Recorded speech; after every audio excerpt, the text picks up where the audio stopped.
Hello students, NSR का आज हमारा ये लास्ट लेक्चर है और इसमें हम 3 रिएक्शन पढ़ेंगे। फर्स्ट रिएक्शन होगी NSR in ethers, second SNAR and third one is SNAE. तो सबसे पहले हेडिंग डाल लो NSR in ethers, NSR in ethers, और इसमें साथ के साथ लिख लेना मोस्ट इंपोर्टेंट रिएक्शन है ये एनएसआर इन ईथर्स। यहां से हर साल एग्जाम में क्वेश्चन आता है, कैसे आएगा वो मैं आपको बता दूंगा। आप ये मान के चलो आपकी कॉपी से बाहर क्वेश्चन नहीं आएगा। इस पे यहां पे लिख लेना आप very important for exam, very very important. समझ आ रहा है कि नहीं आ रहा? ठीक, तो एनएसआर इन ईथर्स, इसमें हम क्या करते हैं, reaction of ether, reaction of ether with HX। ठीक, HX यानी एसिड है, HF, HCl, HBr, HI। तो इसमें रिएक्टिविटी ऑफ HX की अगर बात की जाए सबसे पहले, तो रिएक्टिविटी ऑफ HX की जब हम बात करेंगे तो ये आप पहले ही पढ़ चुके हो कि ये क्या है, HX क्या है, एसिड है। जो सबसे ज्यादा एसिडिक होगा उसकी रिएक्टिविटी सबसे ज्यादा होगी। तो यहां पे HF, HCl, HBr और HI में सबसे ज्यादा रिएक्टिविटी किसकी होगी, HI की होगी। क्योंकि ये सबसे स्ट्रॉन्ग एसिड है। फिर क्या होगा, HBr की उससे कम, HCl की उससे कम और HF की सबसे कम। ठीक, मेनली आपको इस रिएक्शन में HBr और HI ही देगा, यही ज्यादा एसिडिक है, यही मेनली ये रिएक्शन देते हैं। समझ आ रही बात? अब देखो यहां पे हम क्या करेंगे, जैसे मान लीजिए अपने को ईथर दे दिया जाए, ये ईथर जो है ये सिमेट्रिक ईथर है। तो अगर हम कर देंगे ये अनसिमेट्रिक ईथर हो जाएगा, R' अगर यहां पे कर लें तो इसकी रिएक्शन जब HX के साथ होगी तो देखो यहां पे क्या होगा, यहां पे ऑक्सीजन के पास लोन पेयर है, ठीक, यहां पे H पे प्लस चार्ज है और X पे माइनस चार्ज है। तो ऑक्सीजन का लोन पेयर क्या करेगा, अपने लोन पेयर किसको डोनेट कर देगा, H प्लस को डोनेट कर देगा और यहां पे क्या बनेगा, ये आपका ऑक्सोनियम आयन बनेगा। समझ आ रही बात? अब देखो, अब नेक्स्ट क्या होगा आपका, इसके बाद नेक्स्ट आपका ऑक्सीजन पे पॉजिटिव चार्ज आ गया। मैंने आपको बताया था ऑक्सीजन पे जैसे ही पॉजिटिव चार्ज आएगा तो ऑक्सीजन एक बॉन्ड को अपनी तरफ तोड़ देगा, क्योंकि ऑक्सीजन ज्यादा इलेक्ट्रोनेगेटिव एटम है। अब बात यह है, या तो इस बॉन्ड को तोड़ेगा, इस कार्बन ऑक्सीजन बॉन्ड को तोड़ेगा, या इस कार्बन ऑक्सीजन बॉन्ड को तोड़ेगा। ठीक, अब कौन सा टूटेगा ये आपको देखना है, इसमें से कौन सा टूटेगा सोचो भाई। यहां पे हम 2 रिएक्शन देखेंगे, एक SN1 एक SN2। अच्छा, इससे पहले सुनो, आपके माइंड में ये क्वेश्चन आ सकता है, सर कार्बन ऑक्सीजन बॉन्ड तोड़ने की बजाय वो ऑक्सीजन हाइड्रोजन बॉन्ड तोड़ देगा। मान लेते हैं कि उसने ऑक्सीजन हाइड्रोजन बॉन्ड तोड़ दिया और ये बॉन्ड अपने पास वापिस ले गया, तो इससे क्या होगा भाई, वापिस यही हो जाएगा, रिवर्सिबल रिएक्शन हो गई। अगर रिवर्सिबल रिएक्शन ही करवानी थी तो ये सब क्यों करवाया? ठीक, तो बैकवर्ड हो जाएंगे ना रिएक्शन। तो ऐसा तो हम नहीं करेंगे। यानी आप एक चीज का ध्यान रखो, अगर कभी भी ऑक्सीजन अपने लोन पेयर, ठीक, जैसे कार्बन को अगर डोनेट कर देता है, कार्बन के साथ बॉन्डिंग करता है और यहां पे हाइड्रोजन के साथ भी बॉन्ड है, तो इनमें से क्या होगा, इस पे प्लस चार्ज जैसे ही आएगा तो H प्लस रिमूव होगा, क्योंकि इसने क्या किया है, ऑक्सीजन ने कार्बन के साथ तो बॉन्डिंग की है, कार्बन को तो अपने लोन पेयर डोनेट किए हैं। ठीक, जिसके साथ बॉन्डिंग करेगा, नया बॉन्ड जिसके साथ बना वो नहीं टूटेगा। और मान लीजिए कभी ऐसा केस है, जैसे यही केस है, इसमें क्या कार्बन ऑक्सीजन का बॉन्ड था, फिर इसने क्या किया, H प्लस को डोनेट कर दिया लोन पेयर, और H प्लस को डोनेट करने से क्या हुआ, इसके ऊपर ऐसे पॉजिटिव चार्ज आ गया। मान लीजिए यहां भी कार्बन है, यहां भी कार्बन है, ऐसा मान लो। ठीक, तो इसमें पॉजिटिव चार्ज आ गया। अब इसने H प्लस को डोनेट किया ही था, अगर H प्लस का ही बॉन्ड वापिस आपको तोड़ना है तो बनाया ही क्यों था, तो ये नहीं टूटेगा, इन दोनों में से कोई एक टूटेगा। समझ आ रही बात? अब अपने को ये देखना कि ये कैसे होगा। बस एक सिंपल सी बात ध्यान रखो, ये जो मैंने आपको समझाया ना, जो बॉन्ड बनेगा ना वो मत तोड़ना, उसे दूसरा तोड़ना है।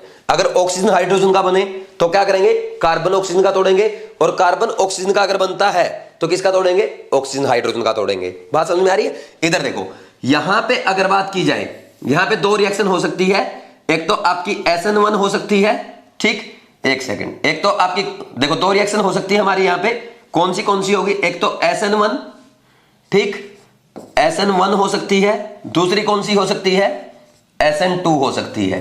तो अब SN1 होगी या SN2, अगर आपका यहां पे जो एल्काइल ग्रुप है R जो है उसमें स्टेरिक हिंड्रेंस अगर ज्यादा है, स्टेरिक हिंड्रेंस अगर ज्यादा है, या कार्बोक्टेन की स्टेबिलिटी वहां पे ज्यादा बन रही है बॉन्ड टूटने पे, ठीक, रेजोनेंस स्टेबलाइज है या बहुत ज्यादा हाइपर कॉन्जुगेशन हो जाए, तो इस केस में SN1 रिएक्शन होगी।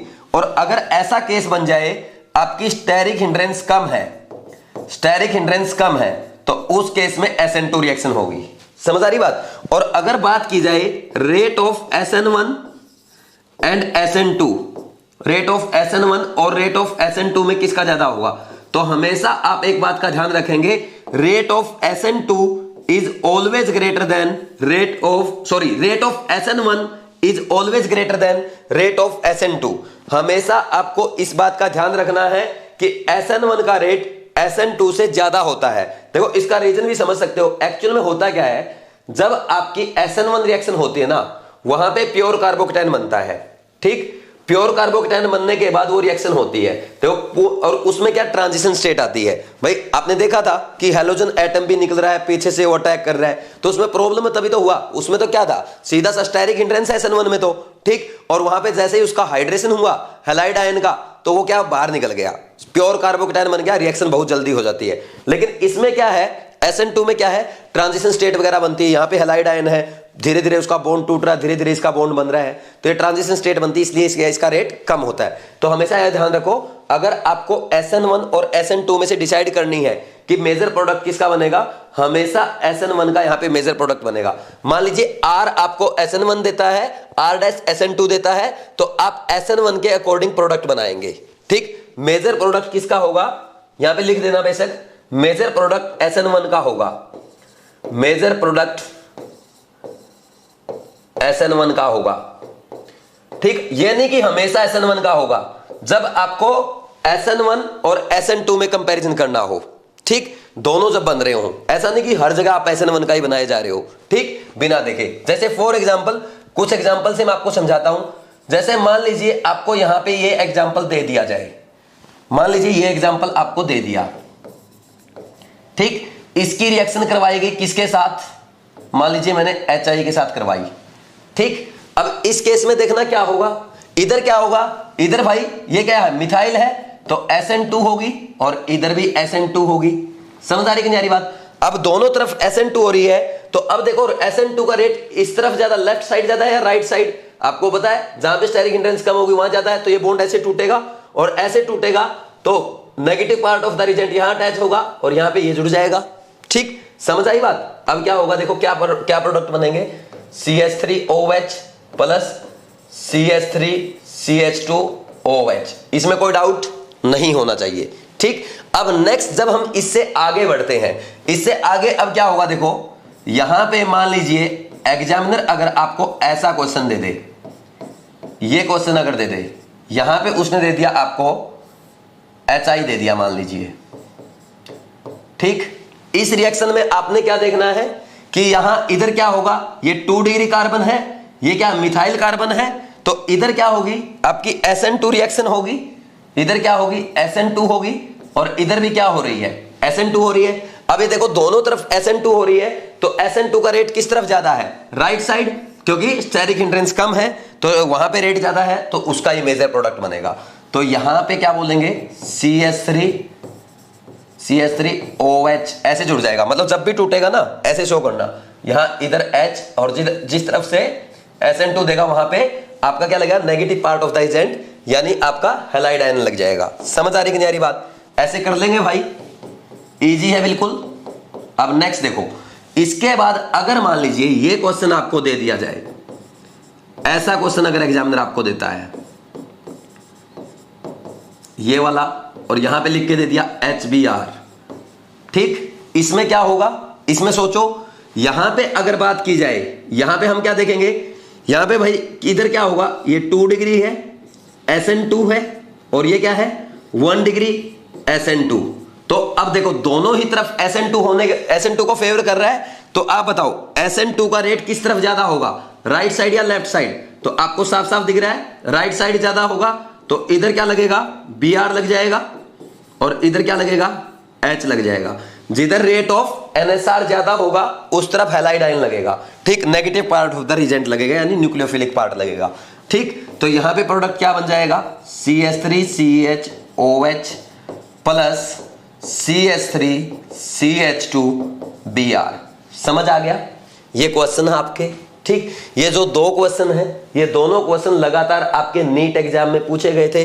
पहले नीट को हम AIPMT कहा करते थे, तो ये क्वेश्चन आपका AIPMT 2006 का है ना, ऑल इंडिया परी मेडिकल टेस्ट, और ये आपका AIPMT 2007 का क्वेश्चन है। तो देख रहे हो लगातार कुछ भी चेंज नहीं किया, एग्जामिनर ने 2 साल लगातार क्वेश्चन पूछा है और ऑलमोस्ट हर साल यहां से क्वेश्चन आने की प्रोबेबिलिटी रहती है। 2020 में क्वेश्चन कैसे आया था अभी मैं आपको बताऊंगा। एक काम करो, आप जितना मैंने अभी बोर्ड पे लिखा ये नोट कर लो, फिर और क्वेश्चन प्रैक्टिस करते हैं।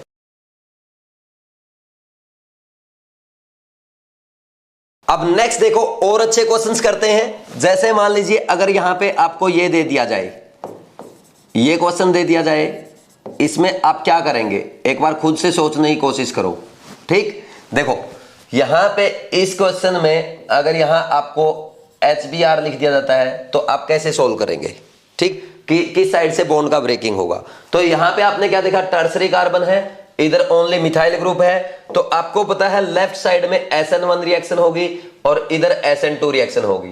तो आपको पता रेट ऑफ SN1 ज्यादा होता है तो ये बॉन्ड ऐसे टूटेगा, इधर Br आएगा, इधर राइट साइड H आ जाएगा। ठीक, तो इसका प्रोडक्ट क्या बनेगा? ये वाला प्रोडक्ट बनेगा कि नहीं बनेगा? बोलो भाई। ये यहां पे Br और ये CH3OH। ठीक, और यहां पे अगर इथाइल ग्रुप भी आ जाता तब भी क्या बनता? ये इथेनॉल बनता। आइसोप्रोपाइल ग्रुप आ जाता तब भी क्या बनता? आइसोप्रोपाइल अल्कोहल बनता। मान लीजिए यहां पे इसकी बजाय राइट साइड में ये 2 ग्रुप भी होते ना, तो इनमें भी आप देखो SN2 होगी दोनों में, और SN2 होगी तो SN1 का रेट ज्यादा होगा। लेफ्ट में क्या हो रहा है? SN1 हो रही है। अगर एग्जाम में ये 2 ग्रुप भी इस क्वेश्चन में राइट साइड यहां पे मिथाइल की जगह लगा के दे दे तब भी SN1 का रेट ज्यादा होगा। लेफ्ट वाले पे Br लगेगा, यहां पे यही बॉन्ड ब्रेक होगा, यहां पे Br लगेगा और इस पे OH लगेगा। समझ आ रही कि नहीं आ रही बात? ऐसे कर लेंगे, कॉन्सेप्ट समझ में आ गया। और अच्छे क्वेश्चन करते हैं। देखो जैसे मान लीजिए अगर आपको ऐसा क्वेश्चन दे दिया जाए, यहां पे ये है, ठीक, एनिसोल है ये क्या होता है? ये आपका एनिसोल है। ठीक है भाई, अब देखो इसकी रिएक्शन HI के साथ दे दी, अब बताओ क्या आंसर आएगा? बोलो, सोचो भाई। अगर मान लीजिए आप इस बॉन्ड को तोड़ते हैं, देखो अगर आप इस बॉन्ड को तोड़ते हैं तो क्या बनेगा? आपकी यहां पे बेंजीन रिंग पे कैटायन बनेगा, यहां पे बेंजीन रिंग पे कार्बोकैटायन बनेगा। मतलब आप क्या कर रहे हो? यहां पे कैटायन बनाने की कोशिश कर रहे हो, ये बॉन्ड टूटेगा नहीं। क्यों नहीं टूटेगा?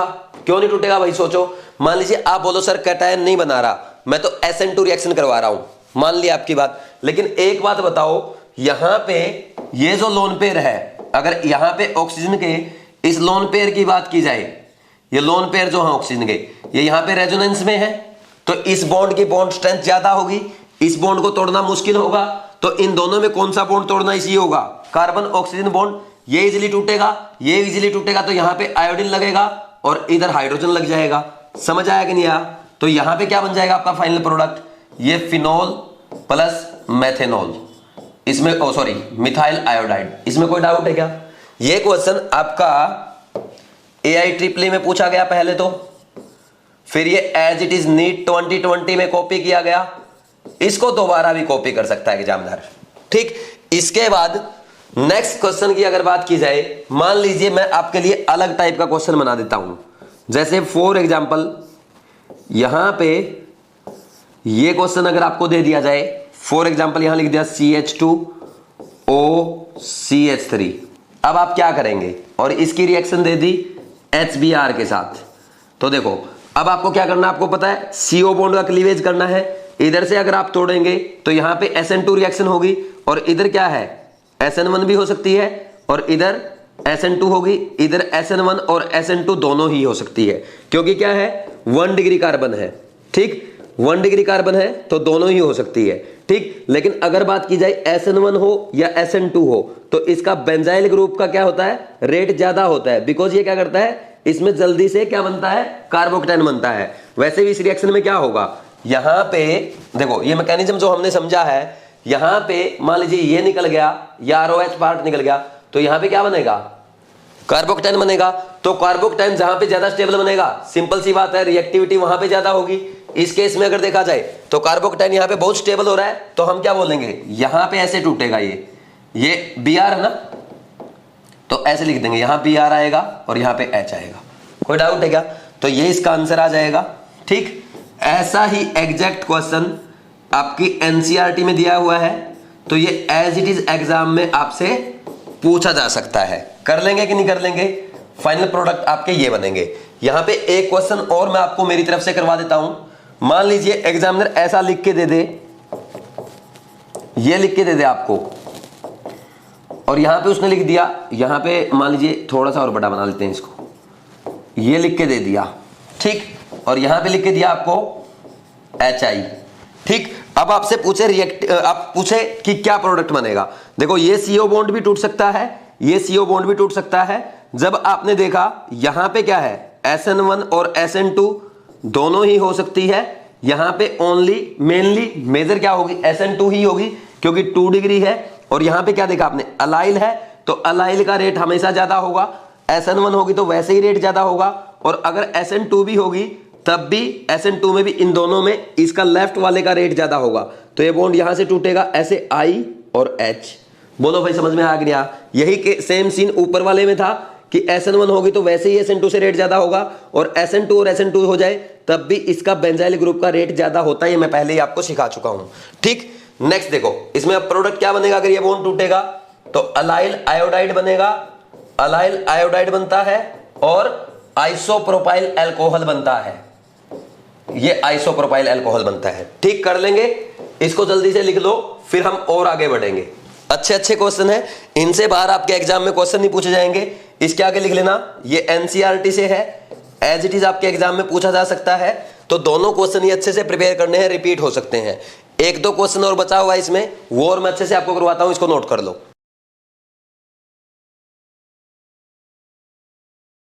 नेक्स्ट देखो और क्वेश्चंस करते हैं। जैसे मान लीजिए अगर एग्जामिनर आपको दे दे डाई इथाइल ईथर दे दे, और ये पूछे आपसे कि यहां पे मैंने क्या किया, HI दे दिया इन एक्सेस, तब आप क्या करेंगे। तो यहां पे कुछ नहीं करना आपको। देखो पहले क्या करोगे आप, एक किसी तरफ से तोड़ दो, एक बॉन्ड तोड़ोगे IH, तो क्या बनेगा CH3 CH2I बनेगा एक तो, और एक CH3 CH2OH बनेगा, जिसमें फर्दर क्या होगा, HI का रिएक्शन होगा क्योंकि एक्सेस में है। फिर आपका पता है अल्कोहल पे जब रिएक्शन होगा तो क्या बन जाएगा, अल्काइल हैलाइड बन जाता है। ये हमने कल के लेक्चर में सीखा था। अब नेक्स्ट देखो, नेक्स्ट अगर बात की जाए, मान लीजिए ये क्वेश्चन ऐसा ना दे करके एग्जामिनर आपको ऐसा दे दे, तो इसमें क्या करोगे, HI दे दिया आपको पहले तो, ठीक, और इसमें बोला A बनेगा। फिर नेक्स्ट में क्या बोला कि HBr का रिएक्शन करना है, फिर B बनेगा। बताओ A और B क्या बनेगा, समझ आ रही बात। तो यहां पे A मेजर बना, ये मेजर बोल दिया, ठीक। तो यहां पे क्या होगा, A भाई बोलता कि A और C बनेंगे, ये बोल दो, मान लो ये बोला कि A और C बने, ठीक। और C पे क्या है, C के ऊपर HBr की रिएक्शन करवाएगी। मान लीजिए ऐसा लिख के दे दे, तो A क्या बनेगा, देखो यहां पे इसका मतलब ऐसे बनेगा। ये देखो यहां पे इधर SN2 रिएक्शन होगी, इधर भी SN2 होगी, इधर रेट ऑफ SN2 फास्ट होगा, यहां पे I लगेगा, यहां पे H लगेगा, कोई डाउट नहीं इसमें। तो हम प्रोडक्ट क्या बनाएंगे, एक तो बनेगा आपका CH3I, और दूसरा क्या बनेगा CH3 CH2OH। और ये आपको पता है अल्कोहल है, अल्कोहल की एसिड के साथ रिएक्शन कराओगे, फिर सीधा क्या बन जाएगा, CH3 CH2Br। कोई डाउट है क्या, A C और B पता चल गया आपको, समझ आ रही मेरी बात। ऐसे ही एक क्वेश्चन और प्रैक्टिस के लिए मैं आपको करवा देता हूं। जैसे मान लीजिए अगर यहां पे आपको ये क्वेश्चन ऐसा दिया रहता, ये क्वेश्चन ऐसा दिया रहता और बोलता इसमें HBr की रिएक्शन करवाई, HBr की रिएक्शन करवाने पे X और Y बना, X प्लस Y बना, और Y जो बनता है Y की रिएक्शन फर्दर किसके साथ करवाई गई, HI के साथ करवाई गई। बताओ फिर Z बनता है, X Y और Z क्या होंगे। तो इस क्वेश्चन में बिल्कुल सिंपल है, सिंपल सा। देखो यहाँ पे SN2 रिएक्शन होनी है, यहाँ पे SN2 रिएक्शन होनी है, तो SN2 का रेट आपको पता है, जहां पे स्टेरिक हिंड्रेंस कम होगी वहां ज्यादा होगा। तो इस केस में ऐसे टूट जाएगा ये बॉन्ड। जैसे ये बॉन्ड ऐसे टूटेगा तो X तो यहाँ क्या बनेगा, CH3 CH2Br बनेगा, और ये क्या Y क्या बनेगा, CH3 CH3OH अल्कोहल बनेगा। और अल्कोहल की एसिड के साथ रिएक्शन कराओगे तो अल्काइल हैलाइड बन जाएगा, ये क्या बनेगा, आइसोप्रोपाइल आयोडाइड बन जाएगा, किससे, आइसोप्रोपाइल अल्कोहल से। समझ आया कि नहीं, यहाँ इजी है, बिल्कुल कर लोगे। अच्छा एक शानदार क्वेश्चन करा रहा हूं, अगर अभी तक आप साथ के साथ लिख रहे थे तो अब एक काम करो, प्लीज कॉपी और पेन नीचे रख दो, क्योंकि ये इतना शानदार क्वेश्चन है, जो हमने अभी तक पढ़ा है वो आपके सारे डाउट क्लियर कर देगा। देखो यहां पे ये क्वेश्चन ऐसे दिया गया आपको कि इसमें देखो, ये क्वेश्चन कुछ ऐसे तैयार किया गया था, ठीक, और इस पे सिंपल ये लिख दिया गया था HI in excess, HI excess में। देखो यहां पे ऑक्सीजन का लोन पेयर जो है, इधर क्या है, इधर तो रेजोनेंस में है, तो ये बॉन्ड तो टूटेगा नहीं। जब HI इस देखो ये ईथर पार्ट है इस रिएक्शन का, एक टाइप से आपको क्या दिख रहा है भाई, एक टाइप से ऊपर वाला पार्ट अगर देखो आप, यही तो दिख रहा है आपको, ये एनिसोल तो दिख रहा है। एनिसोल में आपने क्या किया था भाई, ये बेंजीन वाले कार्बन का और ऑक्सीजन का बॉन्ड थोड़ा टूटेगा, वो तो रेजोनेंस के कारण स्टेबल है, ये बॉन्ड टूटेगा तो यहां पे H आएगा, यहां पे H आएगा और एल्काइल ग्रुप के साथ आपका आयोडीन आ जाएगा। कोई डाउट है क्या, समझ आ रही बात। अब नेक्स्ट अगर बात की जाए, इसमें क्या होगा, इसमें ये वाला ईथर जो है, तो इसमें यहां पे जो कार्बोकेटायन बनेगा बहुत ज्यादा स्टेबल होगा, और यहां पे ज्यादा स्टेबल कार्बोकेटायन बनेगा तो I इधर आएगा और H इधर आएगा। जहां पे स्टेबल कार्बोकेटायन बनेगा उधर क्या आएगा, आपका हैलाइड पार्ट आ जाएगा। समझ आ रही बात, यही तो हमने सीखा था। अरे एक्चुअल में अगर आप देखो, ये क्वेश्चन जो है और ये क्वेश्चन जो है, इन दोनों को मिक्स कर दिया और कुछ भी नहीं है। आप बेशक देख लो उस क्वेश्चन को ढंग से, इन दोनों क्वेश्चन का मिक्सर है। देखो यहां पे वो ऐसे लिखा हुआ है, ठीक हो गया वो एनिसोल, और नीचे मैंने इसमें क्या किया है, ये CH2 ग्रुप, फिर ये ऑक्सीजन, और फिर ये मिथाइल से जुड़ा हुआ है, ये मिथाइल कॉमन हो गया दोनों के लिए, यही तो बना है। और क्या किया इसमें, यहां पे क्या हो जाएगा, ये तो ऐसे टूटेगा H और I में, और ये कैसे टूटेगा I और H में, यही तो सीखा है इन दोनों क्वेश्चन को मिक्स करके। समझ आ रही बात। तो देखो अब इसमें क्या बनेगा, यहां पे अगर बात कर ली जाए तो फाइनल प्रोडक्ट आपका ऐसा कुछ बनता है। ये देखो यहां पे OH, ठीक, और यहां क्या आएगा CH2I प्लस यहां पे CH2OH और एक आएगा I। समझ आया कि नहीं आया, ये दो प्रोडक्ट बनेंगे, यही एग्जाम में पूछे गए थे। ये आपका एम्स का पूछा हुआ क्वेश्चन है, जो कि एकदम शानदार क्वेश्चन है। तो ऐसा क्वेश्चन अगर एग्जाम में आता है तो आप कर लेंगे, इससे टफ क्वेश्चन आपके एग्जाम में नहीं आ सकता। टफ क्या, ये तो इजी और कॉन्सेप्चुअल क्वेश्चन है, ये तो सबसे बढ़िया क्वेश्चन लगा मुझे। क्यों लगा भाई, क्योंकि इसने जितना हमने पढ़ा ना, आपका पूरा कॉन्सेप्ट रिवाइज करवा दिया कि नहीं करवा दिया, बोलो समझ में आया। इनको नोट डाउन करो, NSR इन ईथर्स हमारा कंप्लीट हो गया। अब अपने को आगे SNAR पे बढ़ना है, नोट डाउन करो फिर आगे बढ़ते हैं।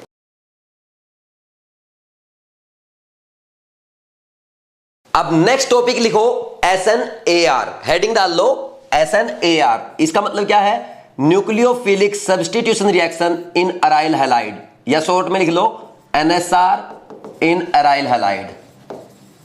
देखो अब क्या होगा, अराइल हैलाइड क्या होते हैं, जैसे बेंजीन है, बेंजीन से अगर हैलोजन एटम जुड़ जाए, बेंजीन से अगर हैलोजन एटम जुड़ जाए, इसको हम अराइल हैलाइड कहेंगे, क्योंकि हैलोजन एटम किससे जुड़ा हुआ है, एरोमेटिक कंपाउंड से जुड़ा है, so it is called aryl halide. और ये होता आपका, ये क्या है, ये क्या है, alkyl halide. This is aryl halide, ठीक, and this one is alkyl halide, ठीक है भाई।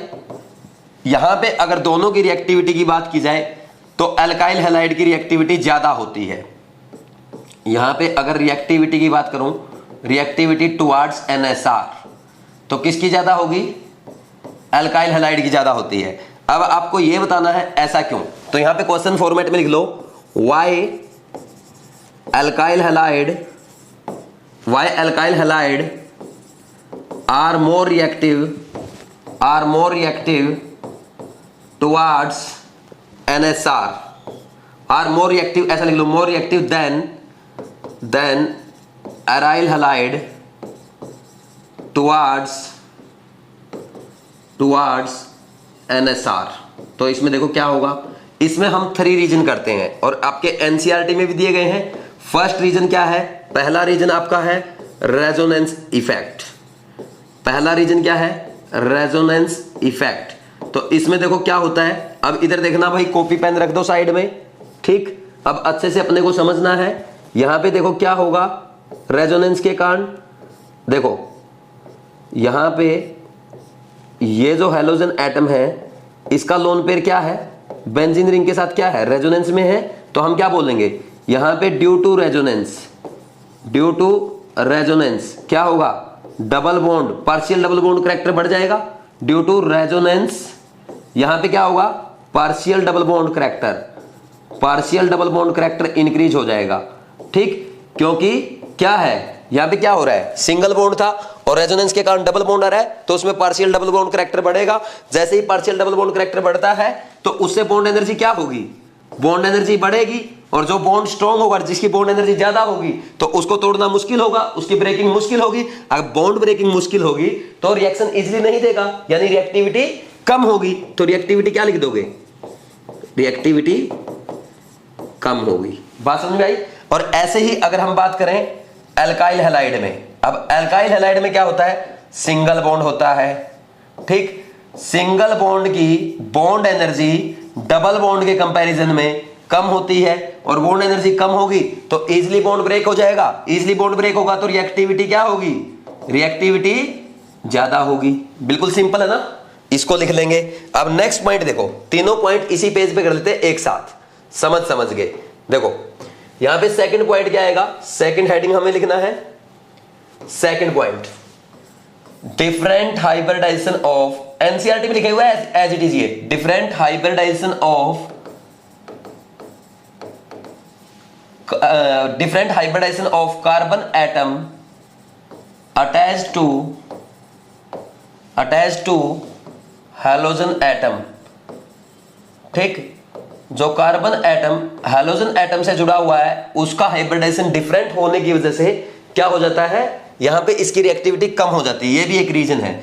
ऐसा कैसे हुआ होगा सोचो। देखो यहां पे क्या है, ये देखो ये हमारा एल्काइल हैलाइड है। ठीक, यहां पे ये जो कार्बन है जो हैलोजन एटम से जुड़ा हुआ है, ये वाला कार्बन, ये क्या है आपका sp2 हाइब्रिडाइजेशन है इसका। ठीक, तो यहां पे क्या होगा, कार्बन sp2 होगा और ये हैलोजन एटम है। ठीक, और वहां पे क्या है rx में, आपको पता है rx में क्या होगा, ये कार्बन sp3 और हैलोजन में बॉन्डिंग होगी।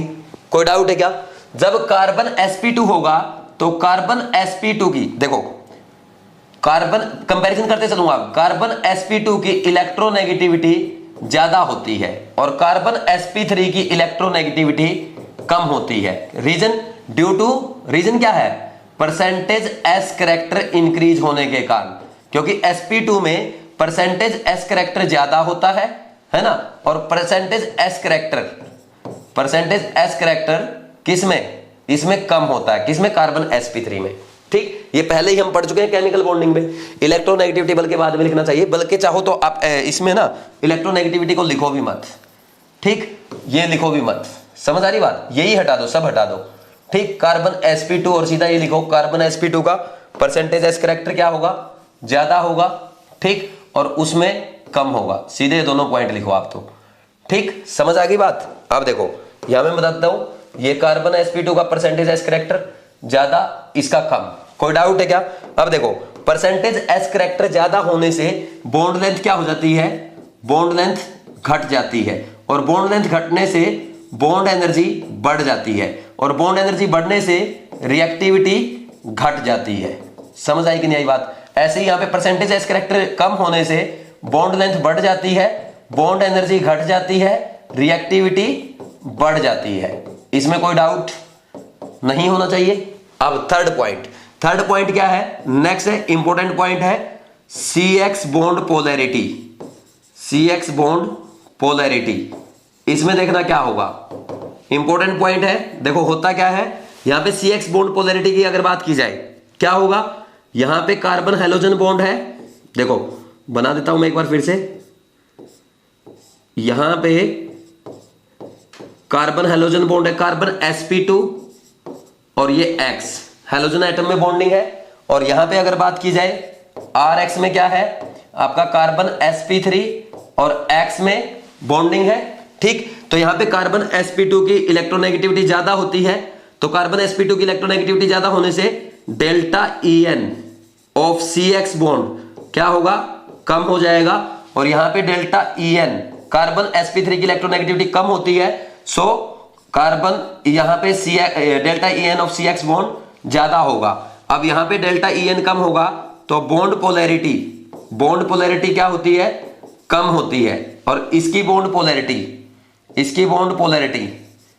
ज्यादा होती है। और वैसे भी अगर आप लिखना चाहो इसके बॉन्ड पोलैरिटी ज्यादा होगी, इसका बॉन्ड मोमेंट अगर लिखना चाहते हो ये होता है 1.70 dy, और इसका बॉन्ड मोमेंट जो होता है वो होता है 2.0 से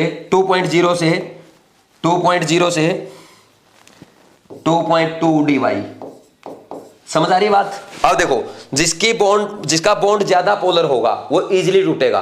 देखो एक बात श्योर है, अगर डेल्टा En ज्यादा होगा ज्यादा पोलर बॉन्ड होगा, ज्यादा पोलर बॉन्ड स्ट्रॉन्ग बॉन्ड होते हैं। लेकिन यह भी बात फैक्ट है कि जो ज्यादा पोलर बॉन्ड होते हैं वो जल्दी टूट के कैटायन और एनायन देते हैं। बात समझ में आ रही है? कोई डाउट है क्या? तो हम क्या बोल देंगे, डेल्टा, ये क्या, बॉन्ड पोलरिटी कम है, बॉन्ड पोलरिटी ज्यादा है, बॉन्ड ब्रेक इजीली, और बॉन्ड ब्रेक इजीली होगा तो रिएक्टिविटी क्या होगी,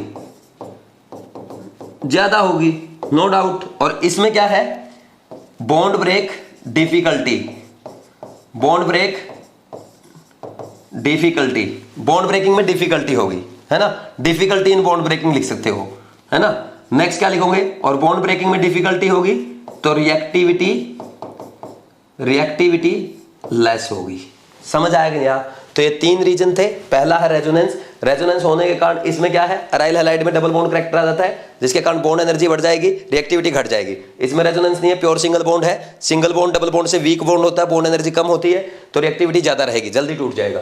यहाँ पे डिफरेंस इन हाइब्रिडाइजेशन अगर देखें, कार्बन sp2 था तो कार्बन sp2 होने के कारण यहाँ परसेंटेज एस करेक्टर ज्यादा है। परसेंटेज एस करेक्टर ज्यादा होने की वजह से क्या होगा, बॉन्ड लेंथ घट जाएगी, बॉन्ड एनर्जी बढ़ जाएगी, रिएक्टिविटी घट जाएगी। यहाँ पे परसेंटेज एस करेक्टर कम है कार्बन sp3 में, बॉन्ड लेंथ बढ़ेगी, बॉन्ड एनर्जी घटेगी, रिएक्टिविटी बढ़ेगी। यहाँ पे CX बॉन्ड पोलैरिटी की बात, यहाँ पे कार्बन sp2 ज्यादा इलेक्ट्रोनेगेटिव होता है, कार्बन sp3 कम इलेक्ट्रोनेगेटिव होता है। यहाँ पे लिख भी देता हूं, electronegativity of carbon sp2 is less than electronegativity of carbon sp3। ठीक, समझ आ रही कि नहीं आ रही बात? तो ये हो जाएगा। तो इसमें इलेक्ट्रोनेगेटिविटी ऑफ sp2 कम होने से, कार्बन ज्यादा होने से, इलेक्ट्रोनेगेटिविटी इसकी ज्यादा होने से sp2 की delta En of CX bond घट जाएगा, उसमें delta En of CX bond ज्यादा रहेगा, बॉन्ड पोलैरिटी इसमें घटेगी, उसमें बढ़ेगी, तो इसमें बॉन्ड ब्रेक करने में मुश्किल होगा क्योंकि बॉन्ड पोलैरिटी कम है, उसमें ज्यादा पोलर बॉन्ड है, बॉन्ड में ज्यादा तनाव है, इजीली टूट जाएगा, रिएक्टिविटी ज्यादा होगी, इसकी कम होगी। कोई डाउट है क्या? तो ये अपने को लिखना है। अच्छा, एक चीज और मैं यहां पे बता दूं आपको, अगर बात की जाए CH2CHX, ये क्या आपका विनाइल हैलाइड, इसकी रिएक्टिविटी की बात की जाए तो इसमें भी इसकी ज्यादा होती है अल्काइल हैलाइड की। सेम रीजन है, यहां पे रेजोनेंस होगा, कार्बन sp2 होगा, सारी वही सेम बकवास है, बिल्कुल टोटली सेम है। ठीक, बस यहां पे अराइल हैलाइड की जगह विनाइल हैलाइड को रख देना। ठीक, तो हम एक काम करेंगे, नेक्स्ट पेज पे लिख लेंगे, similarly vinyl halide also have less reactivity than alkyl halide. ठीक, कर लेंगे कि नहीं कर लेंगे भाई? कर लेंगे ऐसा। एक बार इसको लिख लो क्योंकि रीजन सेम आना, उसमें भी रेजोनेंस है, कार्बन sp2 बिल्कुल एग्जैक्टली सेम रीजन है, तो ये लिख लो, फिर इसके बाद हम आगे बढ़ते हैं।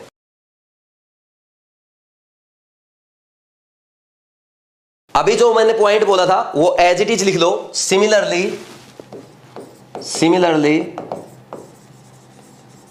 Vinyl halide is less reactive than alkyl halide। ठीक, रीजन क्या है? वही तीन रीजन है, रेजोनेंस है, कार्बन sp2 हाइब्रिडाइज है, और बॉन्ड की पोलैरिटी कम होगी। बिल्कुल सेम रीजन है, सेम बोलना है। बस अराइल हैलाइड जहां पे लिखा हुआ है वहां पे क्या लिख देंगे, विनाइल हैलाइड लिख देंगे। ये आपका विनाइल हैलाइड होता है। देखो रेजोनेंस भी है, ये कार्बन sp2 भी है। ठीक, सब सेम रीजन आएगा, तो इसकी रिएक्टिविटी Rx से कम होती है। समझ आ रही बात? अब नेक्स्ट देखो, एक क्वेश्चन और लिखता हूं मैं, why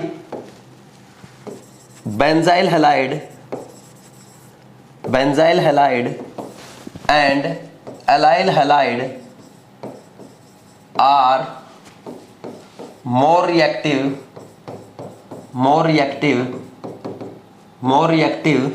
than aryl halide and vinyl halide towards NSR। अगर ऐसा क्वेश्चन आपको दे दिया जाए, देखो इस क्वेश्चन में कुछ भी नहीं है, सिंपल सी बात है, ये आपका बेंजाइल हैलाइड होता है। देखो ये आपका टोलिन है, टोलिन पे से एक हाइड्रोजन हटा के हैलोजन एटम लगा दो, ये आपका बेंजाइल हैलाइड बन जाएगा। तो इसमें जैसे ही आप NSR कराओगे तो यहाँ पे कार्बोकेटाइन बनता है। देखो कार्बोकेटाइन, ये कार्बोकेटाइन बनेगा, ठीक। रिएक्शन इंटरमीडिएट, कार्बोकेटाइन क्या है यहाँ पे, रिएक्शन इंटरमीडिएट है, ठीक, रिएक्शन इंटरमीडिएट है। तो स्टेबलाइज्ड बाई क्या है, रेजोनेंस है, ठीक। और कार्बोकेटाइन की अगर रिएक्शन इंटरमीडिएट की स्टेबिलिटी बढ़ जाती है तो रिएक्टिविटी हमेशा क्या होगी, रिएक्टिविटी हमेशा ज्यादा होगी। समझ आ रही बात, कोई डाउट है क्या इसमें, कर लेंगे। और सिमिलरली अगर हम बात करें यहां पे आपका अराइल हैलाइड की, तो अराइल हैलाइड क्या होता है, ये आपका अराइल हैलाइड होता है। देखो ये सिंपली आपका अराइल हैलाइड है जो हमने अभी पढ़ा था। तो इसमें तो आपको पता ही है क्या होगा, ये बॉन्ड इजीली ब्रेक होता नहीं है। आप इसको ऐसे तोड़ना चाहो ये नहीं टूटेगा इजीली।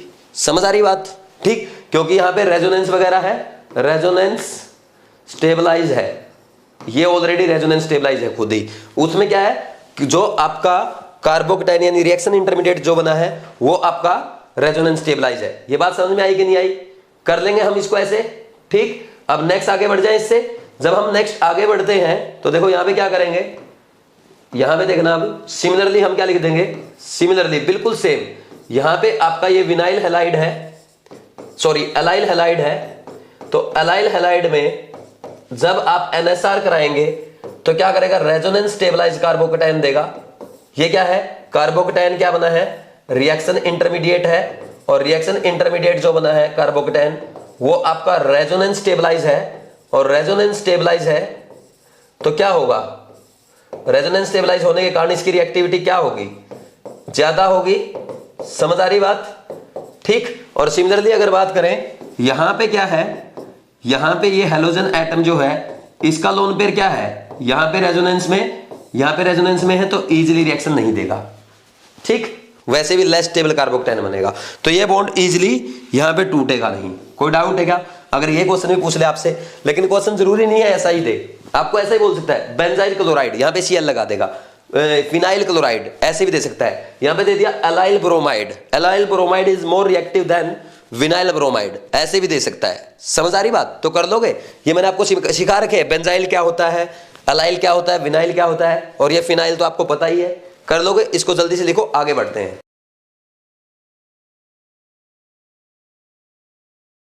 अब नेक्स्ट रिएक्शन स्टार्ट करने से पहले एक नोट लिखो, नोट डाल के आपको लिखना है अराइल हैलाइड गिव NSR इन ड्रास्टिक कंडीशंस, इन ड्रास्टिक कंडीशंस। ड्रास्टिक कंडीशन का मतलब यहां पे क्या है, हाई टेम्परेचर और हाई प्रेशर पे। बात समझ में आ रही है।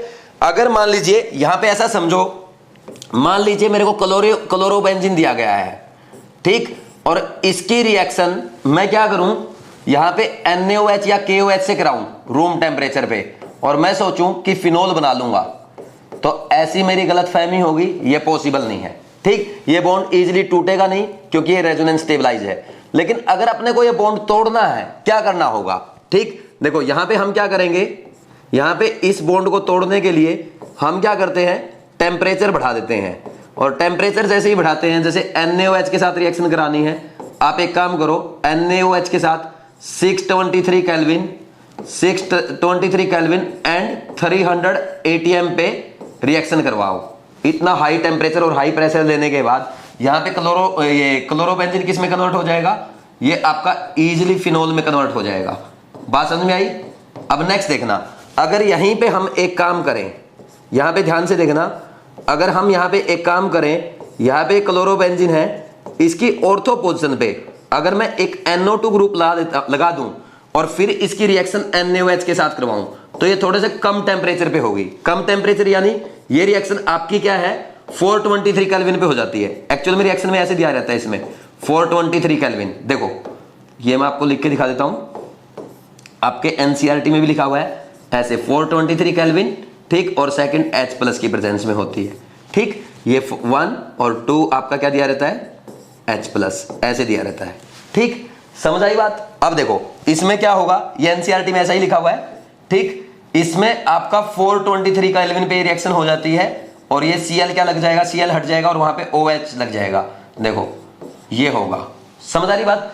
ये कम टेम्परेचर पे कैसे हो गई, ऐसा क्यों हुआ, क्वेश्चन ये है। देखो NO2 क्या है, इलेक्ट्रॉन विड्रॉइंग ग्रुप है, और वो भी क्या है, इलेक्ट्रॉन विड्रॉइंग ग्रुप है। NO2 क्या करेगा, बेंजीन के इलेक्ट्रॉन खींचेगा, बेंजीन के इलेक्ट्रॉन खींचेगा या तो इस कार्बन के भी खींचेगा। जब ये NO2 इलेक्ट्रॉन खींचता है तो NO2 इलेक्ट्रॉन खींचता है तो इस बॉन्ड में ज्यादा पोलरिटी आ जाती है, ज्यादा तनाव आ जाता है, और पोलरिटी जैसे ही बढ़ती है तो इजीली टूट जाता है। बात समझ में आई। अगर मैं यहां पे इसकी बजाय एक काम अगर कर दूं, अगर यहां पे मैं 2-2 NO2 ग्रुप लगा दूं, देखो नेक्स्ट केस में अगर मान लीजिए मैं यहां पे ऐसा करूं कि 2-2 NO2 ग्रुप लगा दूं यहां पे क्लोरोबेंजीन में, एक तो ऑर्थो पोजीशन पे और एक पैरा पोजीशन पे, ये 2 NO2 ग्रुप मैंने लगा दिए, तो इस बार सेम रिएक्शन आपकी और कम टेम्परेचर पे हो जाएगी, यानी यही रिएक्शन आपकी 368 केल्विन पे हो जाएगी। बात समझ में आ रही है। और H+ की प्रेजेंस में रिएक्शन करवाते हैं, क्या होगा, कम टेम्परेचर पे आपको क्लोरोबेंजीन से फिनोल ऑब्टेन हो जाएगा। बात समझ में आ रही कि नहीं आ रही, बोलो। NO2 यहां लगेगा और NO2 यहां भी लगेगा। कोई डाउट है क्या, कर लेंगे ऐसे। अब नेक्स्ट देखना, नेक्स्ट इससे आगे जब हम बढ़ेंगे, यहां पे क्या करते हैं, देखो यहां पे अगर बात की जाए, ये क्लोरोबेंजीन है। ठीक, क्लोरोबेंजीन में मैंने इस बार क्या किया, 3-3 आपके NO2 ग्रुप लगा दिए, दोनों ऑर्थो पोजीशन पे और एक पैरा पोजीशन पे भी लगा दिया। ठीक, तो यहां पे ये रिएक्शन ओनली आपकी NaOH या क्या, यहां पे क्या होगी, ये ओनली वार्म वाटर के साथ हो जाएगी। ठीक, यहां पे क्या हो जाएगा, वार्म वाटर के साथ हो जाएगी, वार्म H2O। कोई डाउट है क्या। ठीक, और यहां पे क्या बनेगा, ये आपका पिक्रिक एसिड बन जाएगा। ठीक, समझ आया कि नहीं आया, बोलो भाई। ये तीनों रिएक्शन आपकी एनसीईआरटी में दी हुई है। ठीक, सेम टेम्परेचर सेम कंडीशन दी हुई है। मैं बता देता हूं पेज नंबर कितना है, पेज नंबर आपका ये है 303 है मेरी एनसीईआरटी में, एल्काइल हैलाइड में। ठीक, ये रिएक्शन दी गई है यहाँ पे आपकी। ठीक, और जो मैंने अभी आपको बताया था रिएक्शंस ऑफ हेलो एरिन्स, वो उनकी रिएक्टिविटी कम क्यों होती है, यहाँ पे पहले ये रीजन दिए गए हैं, फिर ये रिएक्शंस दी गई है, एक बार एनसीईआरटी से पढ़ लेना, फिर यहाँ पे ये रीजन भी दिया गया है, ये भी मैं आपको अभी बता दूंगा। ठीक, बहुत इजी है, अभी बता देता हूँ इतना, और बस ये आपका दिया गया है पेज नंबर 302 से 303 और 304 पे, इतना ही आपको पढ़ना है। ठीक, SNAR के बारे में। अब देखो यहाँ पे एक चीज मैं कर सकता हूं, यहाँ पे अगर हमने यहाँ पे क्या सीखा, जितने NO2 ग्रुप यानी इलेक्ट्रॉन विड्रॉइंग ग्रुप जितने मैं बढ़ाता जा रहा हूं, उतनी ज्यादा आपकी अराइल हैलाइड की रिएक्टिविटी बढ़ती जा रही है। यानी हम क्या बोल सकते हैं, reactivity of aryl halide, reactivity of aryl halide, reactivity of aryl halide, ऐसा लिख लो, aryl halide is directly proportional to electron withdrawing group या directly proportional to deactivating group. ठीक है भाई, लिख लोगे कि नहीं लिख लोगे, इसको कर लोगे अच्छे से। जितने ज्यादा इलेक्ट्रॉन विड्रॉइंग ग्रुप लगेंगे, -M वगैरह लगेंगे, डीएक्टिवेटिंग ग्रुप लगेंगे, उतनी ही इसकी रिएक्टिविटी बढ़ती जाएगी। और ये कहां पे होने चाहिए, ऑर्थो या पैरा पोजीशन पे होने चाहिए, मेटा पे नहीं होना चाहिए, क्योंकि मेटा पे इलेक्ट्रॉन विड्रॉइंग का काम नहीं करेगा। ठीक, तो इसको मेटा पे ऐसे सही से काट दो ताकि आपको दिखता रहे कि मेटा लिख के मैंने काटा हुआ है यहाँ पे, क्योंकि एनसीईआरटी में बहुत अच्छे से एक्सप्लेन किया गया है। देखो नेक्स्ट पेज में मैं भी कर दूंगा। ठीक, पहले क्वेश्चंस करवा देता हूं। जैसे यहाँ पे अगर बात की जाए, सिंपल आपको एक क्या किया, क्लोरोबेंजीन दे दिया। ठीक, सेकंड केस में आपको क्या दे दिया, ये क्लोरोबेंजीन। सेकंड केस में आपको ऑर्थो पोजीशन पे क्लोरोबेंजीन के NO2 ग्रुप लगा के दे दिया। थर्ड केस में आपको क्या दे दिया, यहां पे एक ऑर्थो और एक पैरा पोजीशन पे NO2 ग्रुप लगा के दे दिया। और लास्ट केस में आपको हर जगह ऑर्थो पे भी और दोनों ऑर्थो और पैरा तीनों पोजीशन पे NO2 ग्रुप लगा के दे दिया, ट्राई नाइट्रो क्लोरीन दे दिया, क्लोरोबेंजीन दे दिया। ठीक, तो अब इसमें रिएक्टिविटी का ऑर्डर क्या आएगा, यहां सबसे ज्यादा इसकी होगी, फिर इसकी, फिर इसकी, फिर इसकी, ये ऐसे जैसे जैसे number of electron withdrawing group बढ़ते जाएंगे, रिएक्टिविटी बढ़ती जाएगी। और यहाँ पे जो बना है इसका नेम क्या है, picric acid. Strong organic acid होता है पिक्रिक एसिड। फिनोलिक कंपाउंड में सबसे स्ट्रॉन्ग ऑर्गेनिक एसिड होता है। जितने फिनोलिक कंपाउंड होते हैं ना, सबसे स्ट्रॉन्गेस्ट ऑर्गेनिक एसिड है फिनोलिक कंपाउंड्स में। बात समझ में आ रही है? इसको नोट डाउन कर दो, फिर और क्वेश्चंस करते हैं।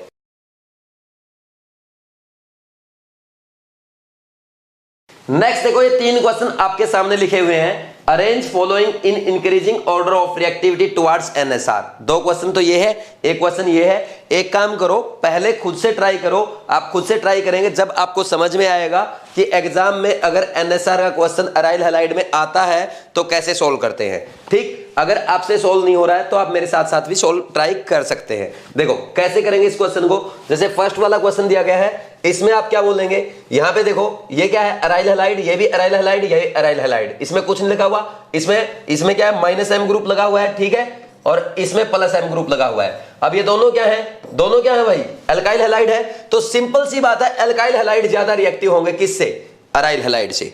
और इन दोनों में कौन होगा, टर्सरी हैलाइड ज्यादा रिएक्टिव होगा, क्योंकि ये SN1 देगा, ये SN1 और SN2 दोनों दे सकता है। तो सिंपल सी बात है, 5th वाला सबसे ज्यादा रिएक्टिव, फिर आपका 4th वाला। अब इन तीनों में बात करो, तीनों में अराइल हैलाइड में -M कहां लगा है, सेकंड में, तो सेकंड की रिएक्टिविटी ज्यादा होगी। फिर फर्स्ट और थर्ड में, थर्ड वाले +M लगा है, उसकी रिएक्टिविटी और कम हो जाएगी। ठीक, तो थर्ड वाला सबसे कम रिएक्टिव होगा, फर्स्ट वाला उससे थोड़ा ज्यादा हो जाएगा। अब नेक्स्ट केस में देखो, ये अराइल हैलाइड में यहाँ पे -M लगा, और यहाँ पे क्या है, ये बेंजाइल हैलाइड है। ठीक, और ये क्या है, अल्काइल हैलाइड। अब अल्काइल देखो, ये दोनों ज्यादा रिएक्टिव होंगे, नो डाउट। अब इन दोनों में, क्योंकि ये क्या है, अराइल हैलाइड कम रिएक्टिव होते हैं, आपके अल्काइल हैलाइड, ये दोनों अल्काइल हैलाइड के केस हैं। वैसे भी यहाँ पे बेंजाइल क्लोराइड ज्यादा रिएक्टिव होता है, क्योंकि वहां पे स्टेबल कार्बोकेटायन बनता है। अगर इन दोनों में बात की जाए कौन ज्यादा रिएक्टिव है, थर्ड ज्यादा रिएक्टिव होगा, समझ आ रही बात। फिर 4th ज्यादा रिएक्टिव होगा। मान लीजिए यहाँ पे 5th ऑप्शन भी दिया रहता, फॉर एग्जाम्पल यहाँ पे अगर 5th ऑप्शन भी दे देता, ये ऐसे देखो, ये दोनों है ना आपके एग्जाम के पूछे हुए क्वेश्चन है, मैंने इसलिए छेड़छाड़ नहीं की। अगर यहाँ पे ये भी दिया रहता ना, टर्सरी ब्यूटाइल हैलाइड, ये भी दिया रहता, तो 5th वाला थर्ड वाले से भी ज्यादा रिएक्टिव हो जाता। मैंने आपको बताया, इसका कार्बोकेटायन 9-alpha-H के कारण इसके रेजोनेंस स्टेबलाइज कार्बोकेटायन से भी ज्यादा स्टेबल हो जाता है। ये मैं पहले भी आपको बता चुका हूं। 5th का सबसे ज्यादा, फिर थर्ड का, फिर 4th का, फिर इन दोनों में किसका होगा, सेकंड का होगा, क्योंकि एक -M लगा हुआ है, फिर फर्स्ट का। ठीक, ऐसे लिख लेंगे। अब नेक्स्ट क्वेश्चन देखो, which of the following do not give white PPT with ACD when react with acidified. यहां पे आएगा when react with acidified, when react with, देखो मैंने क्या लिख रखा है, व्हेन रिएक्ट विद, दोबारा लिख देता हूं इसको, है ना, when react with acidified silver nitrate solution, when react with acidified silver nitrate solution, यानी AgNO2 के साथ रिएक्शन करेगा। एक्चुअल में यहां पे पता है ये क्या चाहता है, ये चाहता है कि ये आपको हैलाइड दे रखा है, इसकी रिएक्शन अगर AgNO2 के साथ कराई जाए तो क्या देगा, ये दे RNO2, ठीक, और ये क्या दे, AgCl, ये आपकी व्हाइट पीपीटी बनती है। तो ये कौन नहीं देगा। तो देखो, अगर सिंपली बात की जाए, रिएक्शन आपको डायरेक्ट दे रखी है, हम मानेंगे रूम टेम्परेचर पे है, तो आपको पता है अराइल हैलाइड और विनाइल हैलाइड नॉर्मल कंडीशंस में रिएक्शन नहीं देते हैं, ना तो ये देगा और ना ये देगा, ये दे देगा। ठीक, ये तो बहुत अच्छे से देगा, क्योंकि इसका क्या है, यहाँ पे रेजोनेंस स्टेबलाइज्ड कार्बोकेटायन बन रहा है, अलाइल हैलाइड है, इजीली देगा। कौन नहीं देगा, बोथ 1 and 2। ठीक, इजी से क्वेश्चन थे। ऊपर वाले दोनों क्वेश्चन आपके एग्जाम में पूछे जा चुके हैं। देखो, ये भी क्वेश्चन आपके एग्जाम का पूछा हुआ क्वेश्चन है, नीट का प्रीवियस ईयर क्वेश्चन। ठीक, पुराने टाइम पे पूछा गया था AIPMT में, और ये भी आपका नीट का पूछा हुआ क्वेश्चन है, पुराने टाइम का क्वेश्चन है, AIPMT के टाइम का। एक क्वेश्चन और पूछा गया था, उसमें क्या पूछा, ऊपर वाले 4 ऑप्शन है ना, ऊपर वाले 4 ऑप्शन जो आपको दिए गए हैं, इनमें ये ऑप्शन नहीं दिया गया था, बस 4th वाला। ठीक, ये दिया गया 1, 2, 3, 5th, ये ऑप्शन दिए गए थे। इसमें पूछा सबसे मोस्ट रिएक्टिव कौन है NSR की तरफ, तो सीधा सा आंसर आपका यही आ जाएगा। ठीक, ये भी एक बार AIPMT में पूछा जा चुका है, मैंने इसलिए नहीं करा क्योंकि इसमें ऑलरेडी इंक्लूड हो ही गया है वो। ठीक, समझ आ रही बात, इसको नोट डाउन कर दो, फिर हम आगे बढ़ते हैं।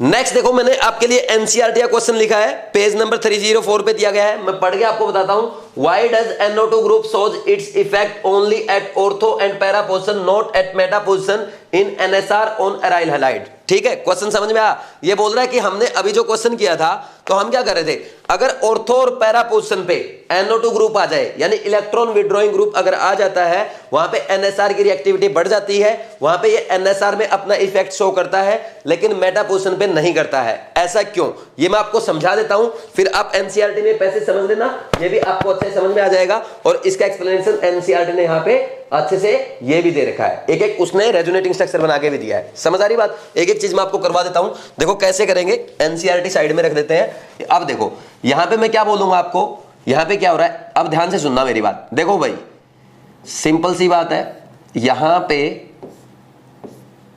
ये आपके क्लोरोबेंजीन है, मान लो क्या है तो है, ठीक, ये क्लोरोबेंजीन और इसके ऑर्थो पोजीशन पे लगा है NO2 ग्रुप। ठीक, ये NO2 ग्रुप क्या करेगा, यहां पे NO2 ग्रुप क्या करेगा बोलो भाई, इस कंडीशन में NO2 ग्रुप क्या करने वाला है, NO2 ग्रुप यहां पे इसके क्या करेगा, इलेक्ट्रॉन खींचेगा -m से। ठीक, जैसे ही -m से इसके इलेक्ट्रॉन खींचेगा, ये बॉन्ड इसकी तरफ शिफ्ट होगा, तो यहां पे क्या होगा, प्लस चार्ज डेवलप हो जाएगा, और जैसे ही प्लस चार्ज डेवलप होगा ये यहां पर आकर के अटैक कर देगा। समझ आ रही बात? क्या होगा, ये बॉन्ड टूटेगा। देखो यहां पे बॉन्ड ब्रेकिंग हुआ इसलिए स्लो स्टेप भी होगा। ठीक, यहां पे देखना एक्चुअल में क्या हुआ, ये बॉन्ड ऐसे टूट गया। यहां पे देखो, यहां पे क्या दिखा देंगे हम, Cl लगा हुआ था और OH ने भी टैग कर दिया, और ये बॉन्ड जब टूटा तो यहां पे ये NO2 ग्रुप है। ठीक, NO2 ग्रुप को ऐसे दिखाता प्लस माइनस। ठीक, कोई दिक्कत नहीं है, ये ऐसे शो करता है। एक्चुअल में ये इसका क्या है, फॉर्मल चार्ज शो कर रहा है। NO2 ग्रुप अगर आप ऐसे भी शो करते हो वो भी ठीक है, इसमें भी कोई प्रॉब्लम नहीं होती, अगर ऐसे लिखा तब भी ठीक है। ये विद फॉर्मल चार्ज शो कर रखा है। ठीक, समझ आ रही बात? तो ऐसे शो करो और ज्यादा अच्छा है। तो यहां पे क्या होगा, नेगेटिव चार्ज आएगा। ठीक, अब देखो ये जो नेगेटिव चार्ज है ना, अब इससे डायरेक्ट कौन जुड़ा हुआ है, NO2 ग्रुप। तो NO2 ग्रुप कैसा है, -m ग्रुप है। -m ग्रुप कार्बन पे नेगेटिव चार्ज को क्या करेगा, स्टेबलाइज करेगा कि नहीं करेगा, बोलो भाई, समझ आई कि नहीं आई बात? तो इसको स्टेबलाइज करेगा, अच्छी बात है अगर ऐसा होगा। अब देखो नेक्स्ट हम क्या करेंगे, नेक्स्ट अगर बात की जाए, यहां पे ये रेजोनेंस भी करेगा, और रेजोनेंस करेगा तो अब क्या होगा, यहां पे इसने रेजोनेंस करके भी दिखाया है, सॉरी यहां पे बॉन्ड नहीं आएगा, ये क्या होगा, ये आपका ये पाई ये रेजोनेंस यहां करेगा, ये यहां मूव कर जाएगा। ठीक, समझ आ रही बात? अब रेजोनेंस होगा तो ये देखो NO2, ये NO2 है, इस पे प्लस इस पे माइनस, ये Cl और यहाँ पे ये OH है, यहाँ पे नेगेटिव चार्ज आएगा, फिर और रेजोनेंस करेगा, ये और रेजोनेंस करेगा तो क्या बनेगा, देखो यहाँ पे अगर और रेजोनेंस करेगा तो ऐसा होगा कि नहीं होगा, कैसा होगा भाई, बना तो दूं रेजोनेटिंग स्ट्रक्चर, ये यहाँ जाएगा तो ये यहाँ जाएगा। ठीक, और जैसे ही ये यहाँ जाएगा कैसे दिखा देंगे, व्हाइट पेन से कर देता हूँ, ये नेगेटिव चार्ज यहाँ पाई बॉन्ड, यहाँ पे ये NO2 ग्रुप आएगा। ठीक, यहाँ पे माइनस, इस पे खुद में प्लस होता है नाइट्रोजन पे, इस पे माइनस रहेगा, और ये Cl और ये Br। ठीक, अब ये तीनों रेजोनेटिंग स्ट्रक्चर यहाँ पे बने हैं, ये NCERT में आपको बना के दिए गए हैं। अब NCERT ने इसके साथ साथ आपको इनका रेजोनेटिंग हाइब्रिड भी बना के दिया है। उसने साफ साफ ऐसे दिखाया है कि ये रेजोनेंस हाइब्रिड बनता है। देखो भाई, यहाँ पे Cl, यहाँ पे OH, यहाँ पे NO2 है। ठीक, यहाँ पे NO2 है, समझ आई बात? यहाँ पे आपका पार्शियल ये डबल बॉन्ड मूव किया, और यहाँ पे नेगेटिव चार्ज भी मूव किया इन पोजीशन पे, ऑर्थो और पैरा पोजीशन पे, ऐसे शो कर देते हैं। ठीक, अब नेक्स्ट देखो क्या होगा, नेक्स्ट स्टेप जो होगा आपका वो फास्ट स्टेप होगा। फास्ट स्टेप क्यों होगा, एक्चुअल में अब क्या होगा, देखो यहाँ पे, अच्छा इसको ना मैं सीधा एक काम करता हूँ, यहाँ से शो करने की बजाय इस पॉइंट से शो कर देता हूँ। देखो ये यहाँ पे आएगा और ये Cl अपना बॉन्ड लेके निकल जाएगा, और क्या बन जाएगा इस रिएक्शन में, ये फास्ट स्टेप हो जाएगा। ठीक, क्योंकि बेंजीन वापस अपनी एरोमेटिसिटी गेन कर रहा है, क्योंकि यहाँ पे उसने एरोमेटिसिटी लॉस कर दी थी। ठीक, ये NO2 प्लस OH माइनस, कोई sorry Cl minus, sorry extremely sorry, Cl minus. ठीक, Cl माइनस भी सुंदर नहीं बना, ये होगा Cl माइनस, अभी भी नहीं बना, चलो कोई बात नहीं, आप बना लेना।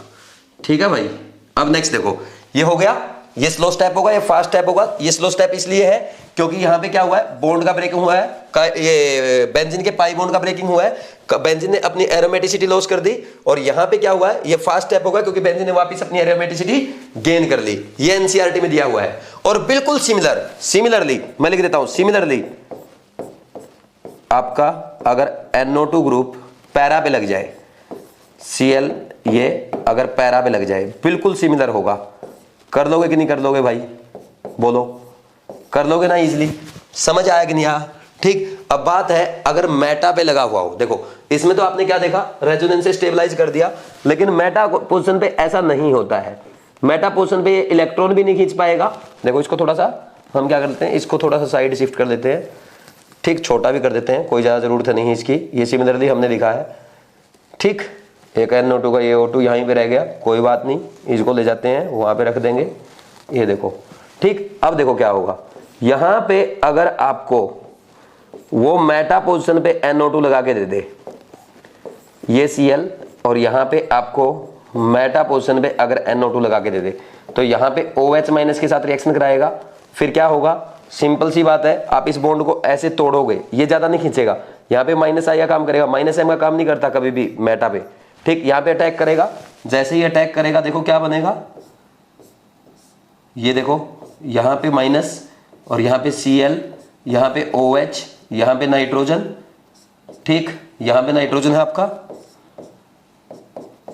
ठीक।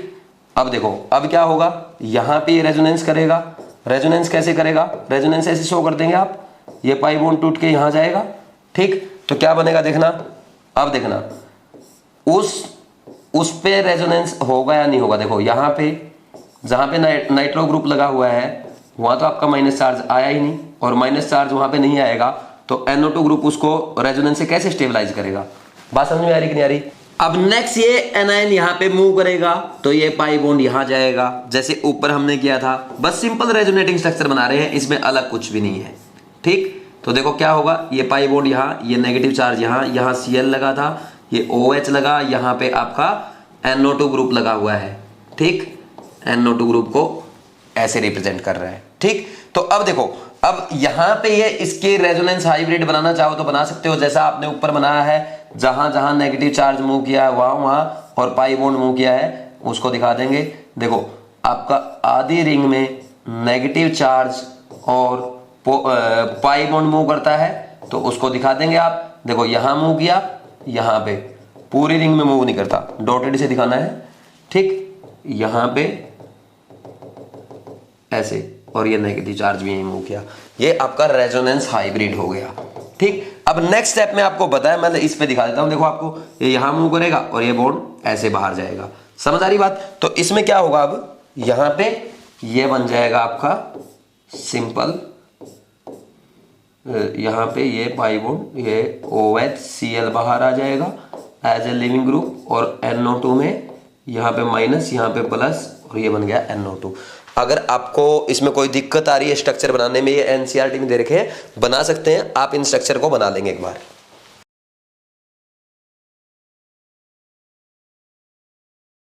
अब देखो हमने यहाँ पे क्या सीखा, देखो ऑर्थो और पैरा पोजीशन पे जब NO2 ग्रुप लगा हुआ है तो क्या करता है, -M से इसके इलेक्ट्रॉन विड्रॉ करेगा, किसके, इसके अराइल हैलाइड के इलेक्ट्रॉन विड्रॉ करके यहां पे पॉजिटिव चार्ज आएगा, तो पॉजिटिव चार्ज आएगा तो वहां पे जाके न्यूक्लियोफाइल अटैक कर देगा। लेकिन अगर बात की जाए मेटा केस में, -M से इलेक्ट्रॉन विड्रॉ नहीं कर पाएगा, इस कार्बन के इलेक्ट्रॉन विड्रॉ नहीं कर पाएगा, क्योंकि इसके रिस्पेक्ट में मेटा पे है, और आपको पता है मेटा पे रेजोनेंस नहीं होता, तो -M की बजाय -I इफेक्ट शो करेगा, और -I इफेक्ट देखो 1 2 3rd कार्बन पे NO2 ग्रुप लगा है, तो -I भी बहुत कम होगा, इसलिए बहुत ज्यादा इलेक्ट्रॉन विड्रॉ नहीं कर पाता, और यहां पे इसका अटैक जल्दी नहीं हो पाएगा। एक तो रीजन ये है। अब दूसरा रीजन देखो, NO2 जब ऑर्थो और पैरा पे लगा है, तो यहां पे जो एनायन बनता है, यहां पे एनायन बनेगा, ऑर्थो पे भी बनता है और पैरा भी बनता है, तो ऑर्थो और पैरा पे लगा NO2 ग्रुप क्या करता है, एनायन को रेजोनेंस से स्टेबलाइज करता है, NO2 के -M से आपका एनायन स्टेबलाइज हो जाता है। लेकिन जब NO2 मेटा पे लगा हो तो एनायन ऑर्थो पे बनता है, पैरा पे बनता है, फिर से ऑर्थो पे बनता है, लेकिन मेटा पे जहां पे NO2 ग्रुप लगा हुआ है वहां पे नहीं बनता है। यहां पे एनायन बना क्या, इस कार्बन पे कहीं भी एनायन बना क्या? इन तीनों केस में देखना नहीं बना तो एनायन रेजोनेंस के द्वारा इसमें स्टेबलाइज नहीं हो रहा। मेटा नाइट्रोबेंजीन में एनायन रेजोनेंस के द्वारा स्टेबलाइज नहीं है, इसलिए क्या बोलेंगे हम? इसकी रिएक्टिविटी कम होती है। बात समझ में आ रही है? तो ये बातें आप चाहो तो लिख सकते हो, एनसीईआरटी में भी लिखी हुई है। हम क्या बोलेंगे? इन case of ortho and para nitrobenzene, ortho and para nitrobenzene, NO2 group withdraw electrons of aryl halide through resonance, hence through resonance and promote attack of nucleophile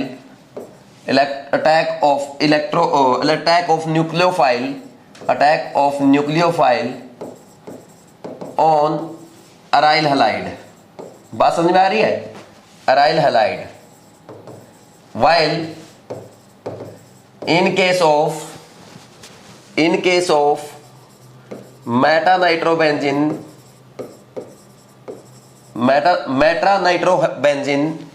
it do not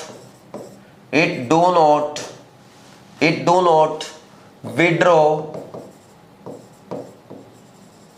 electron of aryl halide through resonance, hence very less reactivity towards NSR। समझ आ रही बात? पहला reason तो ये हो गया। दूसरा रीजन यही एनसीईआरटी में लिखे हुए, पढ़ लेना एक बार। दूसरा रीजन क्या है? देखो, in case of an ortho और para nitrobenzene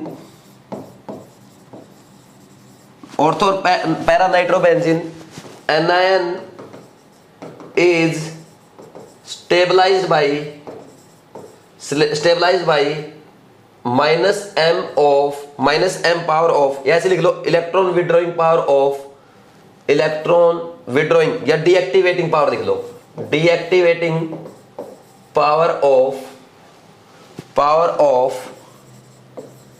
NO2 group, deactivating power of NO2 group, while it do not works at meta position। बात समझ में आ रही है? इसमें कोई डाउट नहीं होना चाहिए।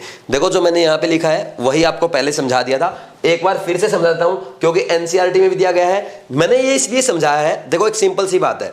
इससे पहले मैंने आपको एक कॉन्सेप्ट लिखा था, देखो यहां पे, इससे पहले यहां पे मैंने आपको एक कॉन्सेप्ट लिखा था कि reactivity of aryl halide in NSR is directly proportional to electron withdrawing group या डीएक्टिवेटिंग ग्रुप। समझ आ रही बात? ये मैंने आपको लिखवाया था, तो सिंपल सा है, आपको यही ध्यान रखना है। वो मैंने क्यों समझाया? क्योंकि जब आप एनसीईआरटी पढ़ेंगे ना, तो आप बोलेंगे सर ने 304 पेज में पता नहीं क्या लिखा हुआ है, ये तो समझाया ही नहीं। वैसे इसकी जरूरत नहीं है, और जरूरत भी है अगर आपको समझना है तो। देखो कुछ नहीं है, ऑर्थो और पैरा पोजीशन पे क्या होता है? NO2 का -m पावर काम करेगा, तो इसके इलेक्ट्रॉन विड्रॉ करेगा, इस कार्बन के इलेक्ट्रॉन विड्रॉ करेगा, ऑर्थो पोजीशन पे भी करेगा, ऑर्थो पे भी करेगा और पैरा पे भी करेगा। दोनों पोजीशन पे जब NO2 ग्रुप लगा है, करेगा इलेक्ट्रॉन विड्रॉ। किससे करेगा? -m से करेगा, रेजोनेंस से करेगा, तो बहुत ज्यादा इलेक्ट्रॉन विड्रॉ करेगा। तो यहां पे आके जल्दी से क्या करेगा? न्यूक्लियोफाइल अटैक कर देगा। न्यूक्लियोफाइल तो वहां पे अटैक करेगा जहां पे नंबर ऑफ इलेक्ट्रॉन कम होंगे, और नंबर ऑफ इलेक्ट्रॉन कौन कम कर रहा है? ऑर्थो और पैरा पोजीशन पे NO2 ग्रुप कर रहा है। लेकिन मेटा पोजीशन पे ऐसा नहीं होता, मेटा पोजीशन पे रेजोनेंस नहीं करेगा इस कार्बन के साथ।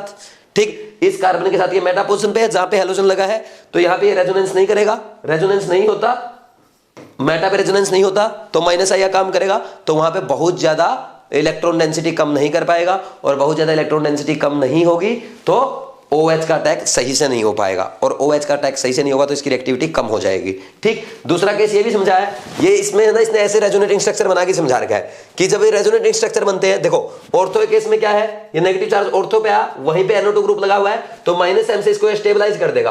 और सिमिलरली मान लीजिए अगर यहाँ पे पैरा पे लगा होता तो पैरा पे भी एक और माइनस चार्ज आता है इसका अटैक होने के बाद, तो ये आइसोमर बनता है। तो ये पैरा पे अगर NO2 यहाँ पे लगा होता तो यहाँ पे ये जैसे ये इसमें लगा हुआ है, यहाँ पे नेगेटिव चार्ज बनता, इसको रेजोनेंस से स्टेबलाइज करता, ये अपने -M से स्टेबलाइज करता, तो ये भी एक रीजन है। लेकिन मेटा पोजीशन पे जब लगा हो तो किसी भी केस में आपका माइनस चार्ज मेटा पोजीशन पे नहीं आता है, इसलिए नेगेटिव चार्ज को एनायन को रेजोनेंस से स्टेबलाइज नहीं कर पाता, क्योंकि एनायन यहाँ पे क्या बन रहा है, रिएक्शन इंटरमीडिएट बन रहा है। तो रिएक्शन इंटरमीडिएट को जिस केस में स्टेबलाइज करेगा उसी की तो रिएक्टिविटी ज्यादा होगी, वही तो सही से प्रोडक्ट देगा। समझ आई कि नहीं आई बात? अगर आपको अच्छे से समझ में आ गई, ये जो मैंने समझाया है और ये जो मैंने लिखा है, ये समझ में आ गया तो ठीक है। और अगर नहीं आया तो आप तो वही बात याद रखो, reactivity of aryl halide towards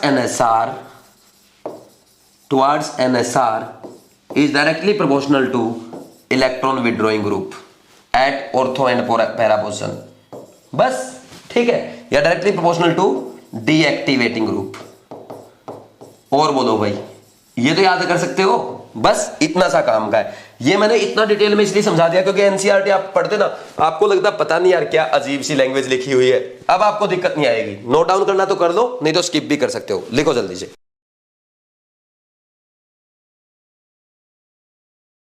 अब नेक्स्ट देखो, ये क्वेश्चन आपके सामने लिखे हुए हैं, इनको अपने को सॉल्व करना है। बिल्कुल इजी क्वेश्चन है, आप खुद से ट्राई कर सकते हैं, वेरी इजी क्वेश्चन है। ऐसे क्वेश्चन डायरेक्ट एग्जाम में पूछे जाते हैं। देखो क्या करेंगे, पहले में अराइल हैलाइड दिया गया है, NaCN है, ड्रास्टिक कंडीशन में है, DMSO की प्रेजेंस में रिएक्शन कराई गई है 200 डिग्री सेल्सियस पे, Cl हटेगा, CN लगेगा, और CN का हाइड्रोलिसिस कर दोगे एसिडिक मीडियम में, कंप्लीट हाइड्रोलिसिस देके सीधा एसिड बना लेगा, बेंजोइक एसिड बन गया। ठीक, वेरी सिंपल। सिमिलरली यहाँ पे क्या है, NH3CU2 की प्रेजेंस में है। ठीक, इसमें क्या करेगा, Cl को हटाएगा, ये भी ड्रास्टिक कंडीशन में है 200 डिग्री सेल्सियस पे, तो Cl हट के NH2 बनेगा। फिर AC2O तो आप समझते हो ना, एसिडिक एनहाइड्राइड यार, ये दिया गया है। तो इसमें क्या होगा, AlCl3 की प्रेजेंस में ये निकल जाएगा, तो यहाँ पे क्या हो जाएगा, यहाँ पे रिएक्शन हो जाएगी, ये NH2 इसके ऊपर अटैक कर देगा, NHCO3। ये रिएक्शन हम आगे पढ़ेंगे, समझ आ रही बात, आज ही करेंगे। अब नेक्स्ट रिएक्शन अपने को यही करनी है। ठीक, अब इस रिएक्शन में क्या हो जाएगा, यहाँ पे Br2Fe क्या करेगा, अब यहाँ पे Br प्लस आएगा, ये किसका काम करता है, प्लस M का काम करेगा। प्लस M का काम करेगा तो ऑर्थो पोजीशन पे डेल माइनस और पैरा पोजीशन पे भी डेल माइनस। तो ये कहां से अटैक करेगा, पैरा से, क्योंकि Br भी बल्कि ग्रुप है, ऊपर वाला भी बल्कि ग्रुप है। ठीक, तो ये आ जाएगा आपका फाइनल आंसर, NHCOCH3। ठीक है भाई, और यहाँ पे Br। ये क्वेश्चन एग्जाम में पूछे जा सकते हैं। अब नेक्स्ट वाला क्वेश्चन देखो, यहाँ पे भी AC2O ये दे रखा आपको, तो यहाँ पे आप क्या करोगे, अरे सिंपल सी बात है, क्या करना है, यहाँ पे हर बार आपको क्या दे रखा है, ये लुईस एसिड दे रखा है, यहाँ पे ये निकल जाएगा, ये क्या बनेगा, CH3CO+ बनेगा, तो ये इस पे अटैक करेगा। तो इस बेंजीन पे ये तो क्या है, ये देखो यहाँ पे ये किसका काम करेगा, -M का, और ये किसका काम करेगा, ये +M का, क्योंकि इसके पास लोन पेयर है, इसके पास पोलर पाई बॉन्ड है, तो ये -M का काम करेगा पोलर पाई बॉन्ड के कारण, ये लोन पेयर के कारण +M का, तो ये डेल माइनस यहाँ पे इलेक्ट्रॉन डेंसिटी बढ़ाएगा, ये इलेक्ट्रॉन डेंसिटी घटाएगा ऑर्थो और पैरा पोजीशन पे। तो कहाँ पे अटैक होगा, इसके पैरा पोजीशन पे अटैक हो जाएगा। पैरा पे क्यों अटैक हुआ भाई, पैरा पे क्यों बोला मैंने, पैरा पे इसलिए बोला क्योंकि ये दोनों बल्कि ग्रुप है, वहां पे बल्कि ग्रुप लगा हुआ है, तो यहाँ पे कहाँ लगाओगे इस ग्रुप को, तो इस ग्रुप को, ये भी बल्कि ग्रुप है, तो कहां लग जाएगा, बोलो भाई कहां लगेगा, एक सेकेंड, पैरा पे लग जाएगा, है ना, तो यहां पे लग जाएगा। ठीक है कि नहीं है, ठीक, इलेक्ट्रोफाइल, एज एन इलेक्ट्रोफाइल आता है।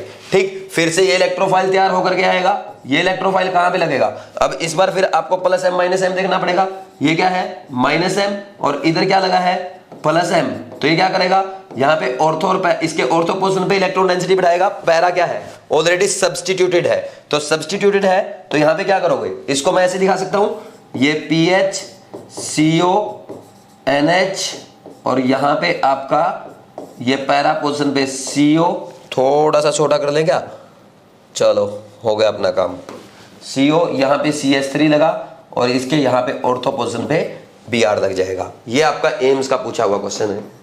इतना इजी कर लेंगे कि नहीं कर लेंगे? जल्दी से इसको लिखो, फिर हम आगे बढ़ते हैं।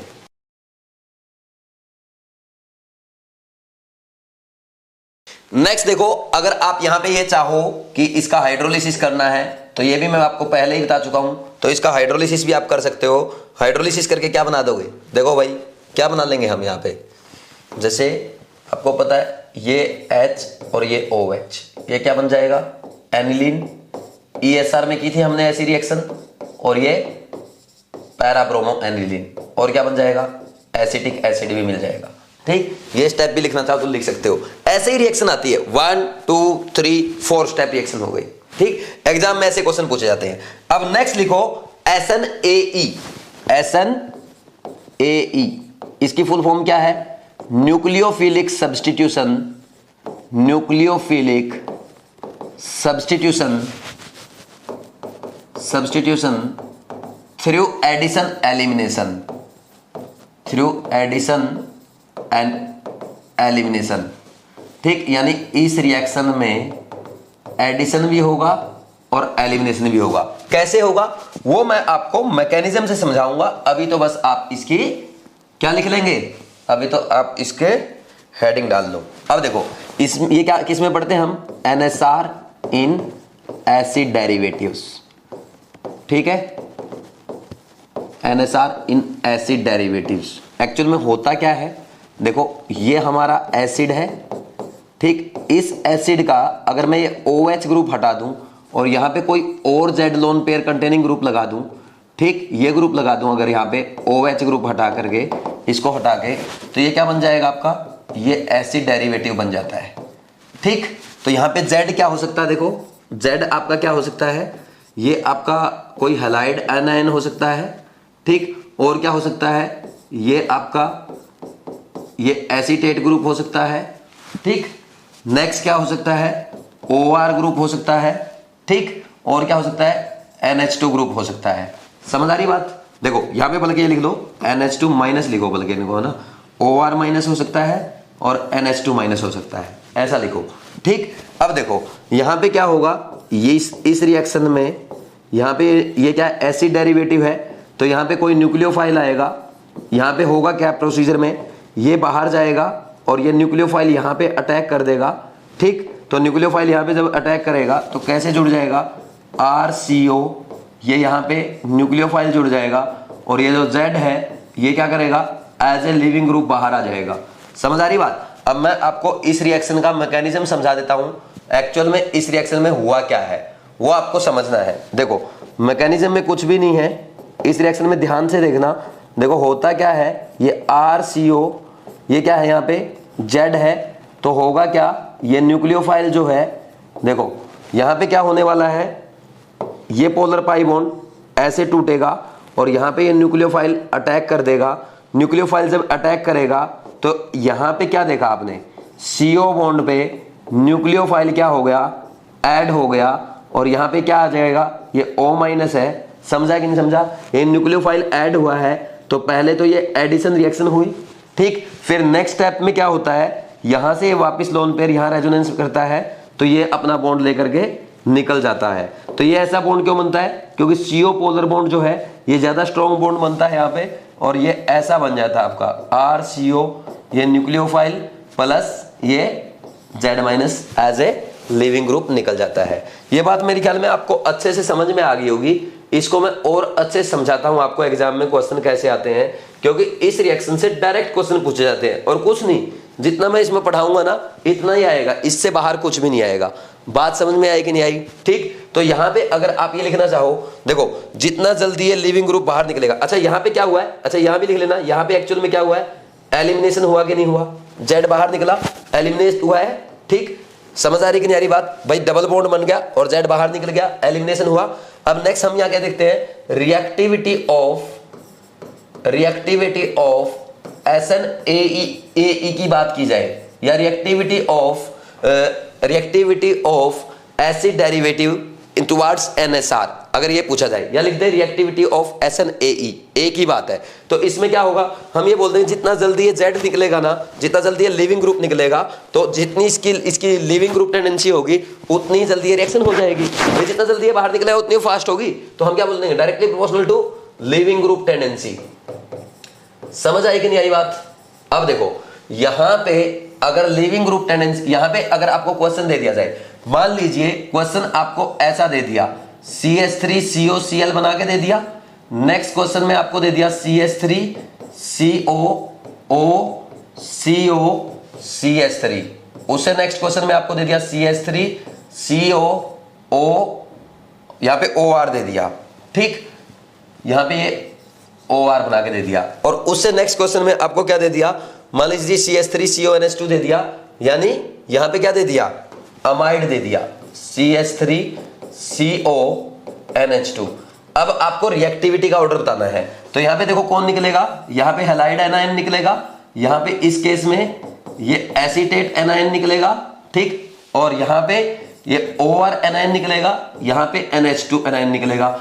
इनकी स्टेबिलिटी बतानी है आपको। अब स्टेबिलिटी जब आप इनकी बताओगे यहां पे क्या होगा भाई, सिंपल सी बात है, अगर यहां पे देखा जाए तो हाइड्रोजन एटम जो है, देखो सबसे पहले क्या करते हैं, एनायन की स्टेबिलिटी चेक करते हैं, तो मैंने आपको बताया इनऑर्गेनिक फैक्टर चेक करते हैं। इनऑर्गेनिक फैक्टर में सबसे पहले साइज आता है, जिसका साइज सबसे बड़ा होगा उसका एनायन हो चाहे कैटायन, वो सबसे ज्यादा स्टेबल होता है। कोई डाउट है क्या? फिर इलेक्ट्रोनेगेटिविटी चेक करते हैं, फिर एरोमेटिसिटी चेक करते हैं भाई, पहले इनऑर्गेनिक फैक्टर, साइज, इलेक्ट्रोनेगेटिविटी, उसके बाद क्या आएंगे आपके, उसके बाद आएंगे ऑर्गेनिक फैक्टर, फिर एरोमेटिसिटी, फिर रेजोनेंस, फिर हाइपर कॉन्जुगेशन, फिर इंडक्टिव इफेक्ट। ये ऑर्डर मैंने आपको समझाया था।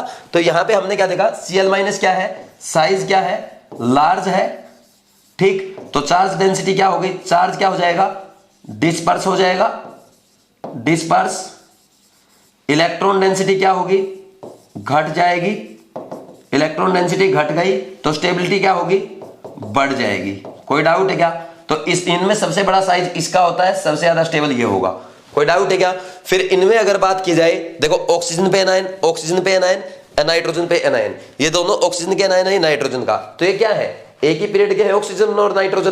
तो इन दोनों में अगर बात की जाए तो इलेक्ट्रोनेगेटिविटी ऑक्सीजन की ज्यादा है, इसलिए ज्यादा स्टेबल होगा। साइज हम किस में चेक करते हैं, ग्रुप में चेक करते हैं। एक सेम पीरियड के अगर एलिमेंट अपने को दे रखे हैं तो उसमें हम क्या चेक करते हैं, इलेक्ट्रोनेगेटिविटी से करते हैं, तो ये ज्यादा स्टेबल हो जाएगा ड्यू टू इसकी क्या है, electronegativity of oxygen is more than electronegativity of nitrogen.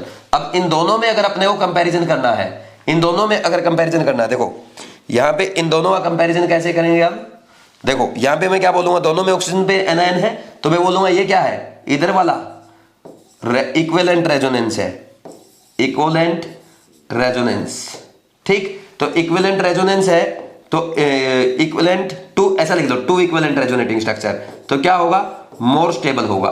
समझ आई कि नहीं आई बात? तो ऑर्डर समझ में आ गया आपको। तो एनायन यानी लिविंग ग्रुप जिसका सबसे ज्यादा स्टेबल होगा उसकी रिएक्टिविटी सबसे ज्यादा होगी। समझ आ रहा है कि नहीं आ रहा? ये ऑर्डर आएगा कि नहीं आएगा रिएक्टिविटी का? अब सबसे खास बात ये है, ये क्वेश्चन ऐसा कोई एग्जाम नहीं है जिसमें क्वेश्चन ना पूछा गया हो, और ऐसा भी नहीं है एक बार पूछा गया हो, ये क्वेश्चन आपका बार बार पूछा जाता है, बार बार रिपीट होता रहता है। इसलिए आपको इसको अच्छे से नोट डाउन करना है, समझ समझ के नोट डाउन कर लो, फिर हम आगे बढ़ते हैं।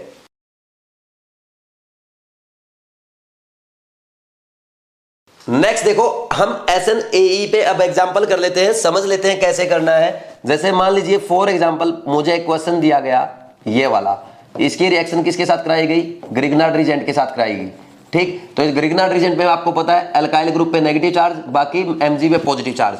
तो ये किसका काम करता है, यहाँ पे अल्काइल ग्रुप न्यूक्लियोफाइल का काम करता है। देखो ये बाहर आएगा और ये यहाँ पे आकर के अटैक कर देगा, आपकी SNAE रिएक्शन हो जाएगी, और यहाँ पे क्या बन जाएगा, CH3CO CH3 प्लस MgBr और इससे Cl लग जाएगा। तो देखो आपने कीटोन बना लिया कि नहीं बना लिया, एसिड हैलाइड से कीटोन बना लिया। बात समझ में आई? नेक्स्ट देखो, अगर यहाँ पे नेक्स्ट इसी की रिएक्शन CH3COCl की रिएक्शन यहाँ पे अगर हम क्या करते, इसके साथ करते, किसी भी अमाइन के साथ करते, मान लीजिए हमने क्या ले लिया, ये ले लिया, ठीक, एनिलीन ले लिया, तो यहाँ पे ये एसिड लीव करेगा और यहाँ पे ये एज ए क्या आएगा, ये आपका CH3CONH और ये फिनाइल ग्रुप, ठीक, ये एज ए क्या है आपका न्यूक्लियोफाइल आया, ठीक। ये यहां पे भी SnAe होगी। देखो यहां पे एक H और था तो इस पे प्लस था, तो ये प्लस कैसे क्या हुआ, ये H प्लस यहां से निकल जाएगा और H प्लस निकल के क्या करेगा, Cl के साथ रिएक्शन कर लेगा, HCl बना लेगा। समझ आएगी नहीं आई बात? ऐसे कर सकते हैं हम इस रिएक्शन को। नेक्स्ट अगर आगे बात की जाए, यहां पे मान लीजिए अगर आपको ऐसा दिया रहता CH3COOCOCH3 और इसका सिंपल दे दे NH3 के साथ हीट कर दिया, तो आपको पता है NH2 माइनस से ये अच्छा लिविंग ग्रुप है, और ये अगर बात की जाए तो यहां पे क्या बन जाएगा, CH3CONH2 बन जाएगा और ये CH3COOH निकल जाएगा। ठीक, अगर मान लीजिए यहां पे आप ऐसा सोचें, जैसे मान लीजिए कुछ स्टूडेंट यहां पे ऐसा भी सोच सकते हैं, सर क्या मैं ऐसा कर सकता हूं कि ये CH3CONH2 है, इसकी रिएक्शन मैं किसके साथ करवाऊं, Cl माइनस के साथ करवाऊं, तो यहां पे क्या कर दूंगा, CH3COCl कर दूंगा और यहां पे आपका NH2 minus as leaving group आ जाएगा। तो बताओ भाई लिविंग ग्रुप कौन अच्छा है, Cl माइनस है या NH2 माइनस है? तो Cl माइनस है, तो ये रिएक्शन क्या होगी आपकी, बैकवर्ड हो जाएगी। ठीक, और ये रिएक्शन इधर नहीं जाएगी। बात समझ में आ रही है? तो ये रिएक्शन सही नहीं है, ये फॉरवर्ड डायरेक्शन में नहीं जाएगी, बैकवर्ड हो जाएगी। कोई डाउट है क्या आपको? कर लेंगे ऐसे, तो ये आपकी रिएक्शन थी, इजीली आप कर सकते हैं। आज का लेक्चर आपका इतना ही था। आज आपकी NSR कंप्लीट हो गई। नेक्स्ट 2 लेक्चर में हमें एलिमिनेशन रिएक्शन करनी है और लास्ट लेक्चर में हम क्या करेंगे, SN1 SN2 E1 E2 का कंपैरिजन भी कर लेंगे। अब देखो मैं थोड़ा सा रिवीजन आपको करवा देता हूं जल्दी से। आज सबसे पहले हमने NSR इन अल्कोहल पढ़ा था। NSR इन अल्कोहल में किसके साथ रिएक्शन करवाते हैं, ईथर की, सॉरी NSR इन ईथर पढ़ा था, तो ईथर की रिएक्शन किसके साथ करवाते हैं, HX के साथ करवाते हैं। तो HX की रिएक्टिविटी का ऑर्डर आपको बताइए, HI की सबसे ज्यादा, फिर उससे कम HBr की, उससे कम HCl की, फिर उससे कम HF की, उसकी एसिडिक स्ट्रेंथ के अकॉर्डिंग होती है। अब नेक्स्ट रिएक्शन स्टेप हमने क्या देखा था भाई, ROR है, उसमें लेफ्ट साइड वाला भाई जो इस साइड R है उसका भी बॉन्ड टूट सकता है, CO बॉन्ड उसका भी टूट सकता है, और R डैश वाले का भी टूट सकता है, ROR डैश में। ठीक, सबसे पहले मैंने आपको ये सिखाया था, उसमें मैंने आपको ये बताया था कि आपको ये देखना पड़ेगा किस साइड SN1 है, किस साइड SN2 है। मान लीजिए एक साइड SN1 है, एक साइड SN2 है, तो जिस साइड SN1 का रेट ज्यादा होगा उस साइड हम रिएक्शन करवा देंगे, उस CO बॉन्ड का ब्रेकिंग होगा। समझ आ रही बात? NCERT में आपको ऐसे ही एक्सप्लेन किया गया है, CO bond breaking in ether. समझ आ रही है? तो जहां पे SN1 रिएक्शन होगी जिस साइड, उस साइड से बॉन्ड ब्रेक हो जाएगा। मान लीजिए इस साइड भी SN2 हो रही है, इस साइड भी SN2 हो रही है, तो हम ये देखेंगे कौन से अल्काइल ग्रुप में स्टेरिक हिंड्रेंस कम है, यानी किसका SN2 का रेट ज्यादा है, उस साइड हम SN2 रिएक्शन करके क्या बना देंगे, अल्काइल हैलाइड बना देंगे। बात समझ में आ रही है? ऐसे कर लेंगे। अब नेक्स्ट देखो, NSR इन ईथर के बाद हमने क्या किया था, SNAR किया था, यानी न्यूक्लियोफिलिक सब्स्टिट्यूशन इन अराइल हैलाइड। उसमें सबसे पहले हमने देखा था अराइल हैलाइड की रिएक्टिविटी जो होती है आपकी अल्काइल हैलाइड से कम होती है। इसका रीजन क्या है? इसके 3 रीजन दिए थे। एक तो रेजोनेंस, अराइल हैलाइड में और विनाइल हैलाइड्स में क्या हो जाता है, रेजोनेंस हो जाता है। रेजोनेंस के कारण पार्शियल डबल बॉन्ड करैक्टर आ जाएगा, जिससे बॉन्ड एनर्जी बढ़ जाएगी और आपकी रिएक्टिविटी घट जाएगी। ये पढ़ा था हमने। फिर नेक्स्ट हमने क्या देखा था कि उनमें दोनों में जो कार्बन से जुड़ा, हैलोजन से जुड़ा हुआ कार्बन एटम है, उसका डिफरेंट हाइब्रिडाइजेशन होता है। अराइल हैलाइड में अगर बात करें वहां पे sp2 होता है, ऐसे ही विनाइल हैलाइड में भी sp2 कार्बन होता है। sp2 कार्बन इनमें होगा। अल्काइल हैलाइड में आपका सिंपल sp3 कार्बन होता है। जहां पे sp2 कार्बन है यानी अराइल हैलाइड में, वहां पे क्या होगा, परसेंटेज s करैक्टर ज्यादा होगा। परसेंटेज s करैक्टर ज्यादा होने की वजह से बॉन्ड लेंथ घट जाती है, बॉन्ड एनर्जी बढ़ जाती है, रिएक्टिविटी गिर जाती है। समझ आ रही बात? ये पढ़ा था। फिर उसके बाद मैंने आपको बॉन्ड मूवमेंट बताया था, बॉन्ड की पोलैरिटी बताई थी। अब कार्बन sp2 की इलेक्ट्रोनेगेटिविटी कार्बन sp3 से ज्यादा होती है, तो अराइल हैलाइड में कार्बन sp2 की इलेक्ट्रोनेगेटिविटी ज्यादा होगी, तो delta En between carbon sp2 and halogen atom will be less, कम हो जाएगा, क्योंकि कार्बन sp2 की इलेक्ट्रोनेगेटिविटी ज्यादा, किससे, sp3 से। तो कार्बन sp3 जो है उसकी इलेक्ट्रोनेगेटिविटी कम है, तो कार्बन sp3 और हैलोजन की इलेक्ट्रोनेगेटिविटी डिफरेंस ज्यादा रहेगा, इसलिए इसकी बॉन्ड पोलैरिटी ज्यादा रहेगी। अल्काइल हैलाइड के केस में, अराइल हैलाइड के केस में क्या हो जाएगी, कम हो जाएगी। तो पोलैरिटी कम होगी तो बॉन्ड में तनाव कम होगा, तो तोड़ना उसको मुश्किल होगा, और मुश्किल तोड़ना होगा, मुश्किल से टूटेगा, डिफिकल्टी होगी बॉन्ड ब्रेकिंग में, तो उसकी रिएक्टिविटी कम रहेगी। और अगर इधर बात की जाए अल्काइल हैलाइड के केस में, बॉन्ड पोलैरिटी ज्यादा है, बॉन्ड में तनाव ज्यादा है, इजीली टूट जाएगा, उसकी रिएक्टिविटी फास्ट होगी। फिर मैंने आपको सिंपल बताया था कि ड्रास्टिक कंडीशंस में हम क्या करवाते हैं, अराइल हैलाइड में NSR करवाते हैं। सिंपल नॉर्मल रूम टेम्परेचर वगैरह पे रिएक्शन होती नहीं है,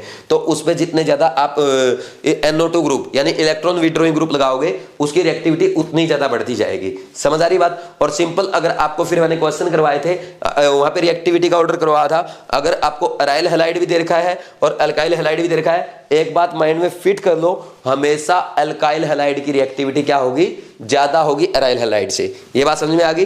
फिर एक क्वेश्चन मैंने आपको पीछे ये भी लिखवा था कि अगर बेंजाइल हैलाइड की बात की जाए या अलाइल हैलाइड की बात की जाए, इनकी रिएक्टिविटी अराइल हैलाइड से और विनाइल हैलाइड से ज्यादा होती है। इसका रीजन क्या है, जो बेंजाइल हैलाइड होते हैं वो आपका बेंजाइल कैटायन देंगे जो रेजोनेंस स्टेबलाइज है, और अगर बात की जाए अलाइल हैलाइड की, वो भी आपका कार्बोकैटायन रेजोनेंस स्टेबलाइज देता है, इसलिए इनकी रिएक्टिविटी ज्यादा होती है। जबकि वहां पे क्या बनता है, उनमें रेजोनेंस स्टेबलाइज कार्बोकैटायन नहीं बनता है, इसलिए उनकी रिएक्टिविटी कम होती है। बाकी मैंने 3 फैक्टर आपको बताए भी थे। ठीक, ये NSR इन अराइल हैलाइड था। देख लेते हैं इसमें और कुछ बचा तो नहीं।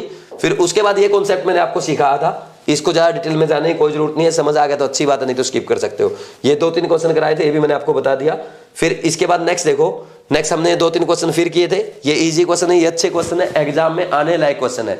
मतलब अगर देखो, अगर सीरीज पे क्वेश्चन पूछता है तो एग्जामिनर ऐसे क्वेश्चन पूछ सकता है। वैसे आप सोचेंगे सर आजकल इतने टफ नहीं पूछता है, बिल्कुल सही बात है, लेकिन एक बात मैं आपको यहाँ पे बता देता हूँ। देखो क्या है कि टफ नहीं है, इजी क्वेश्चन है, एक प्रॉपर सीक्वेंस है। तो सीरीज में क्वेश्चन पूछ सकता है कि नहीं पूछ सकता, आपको दे देगा ये A, ये B, ये C, ये D, ये E, या ऐसे दे देगा। इस पे ना रिएक्शन क्या, NH3Cu2 होगा, ये A बना, फिर ये B बना, फिर ये C बना, ये D बना। बताओ भाई B और C क्या है, या सीधा पूछ लेगा D क्या है। ऐसे क्वेश्चन आ सकते हैं ना।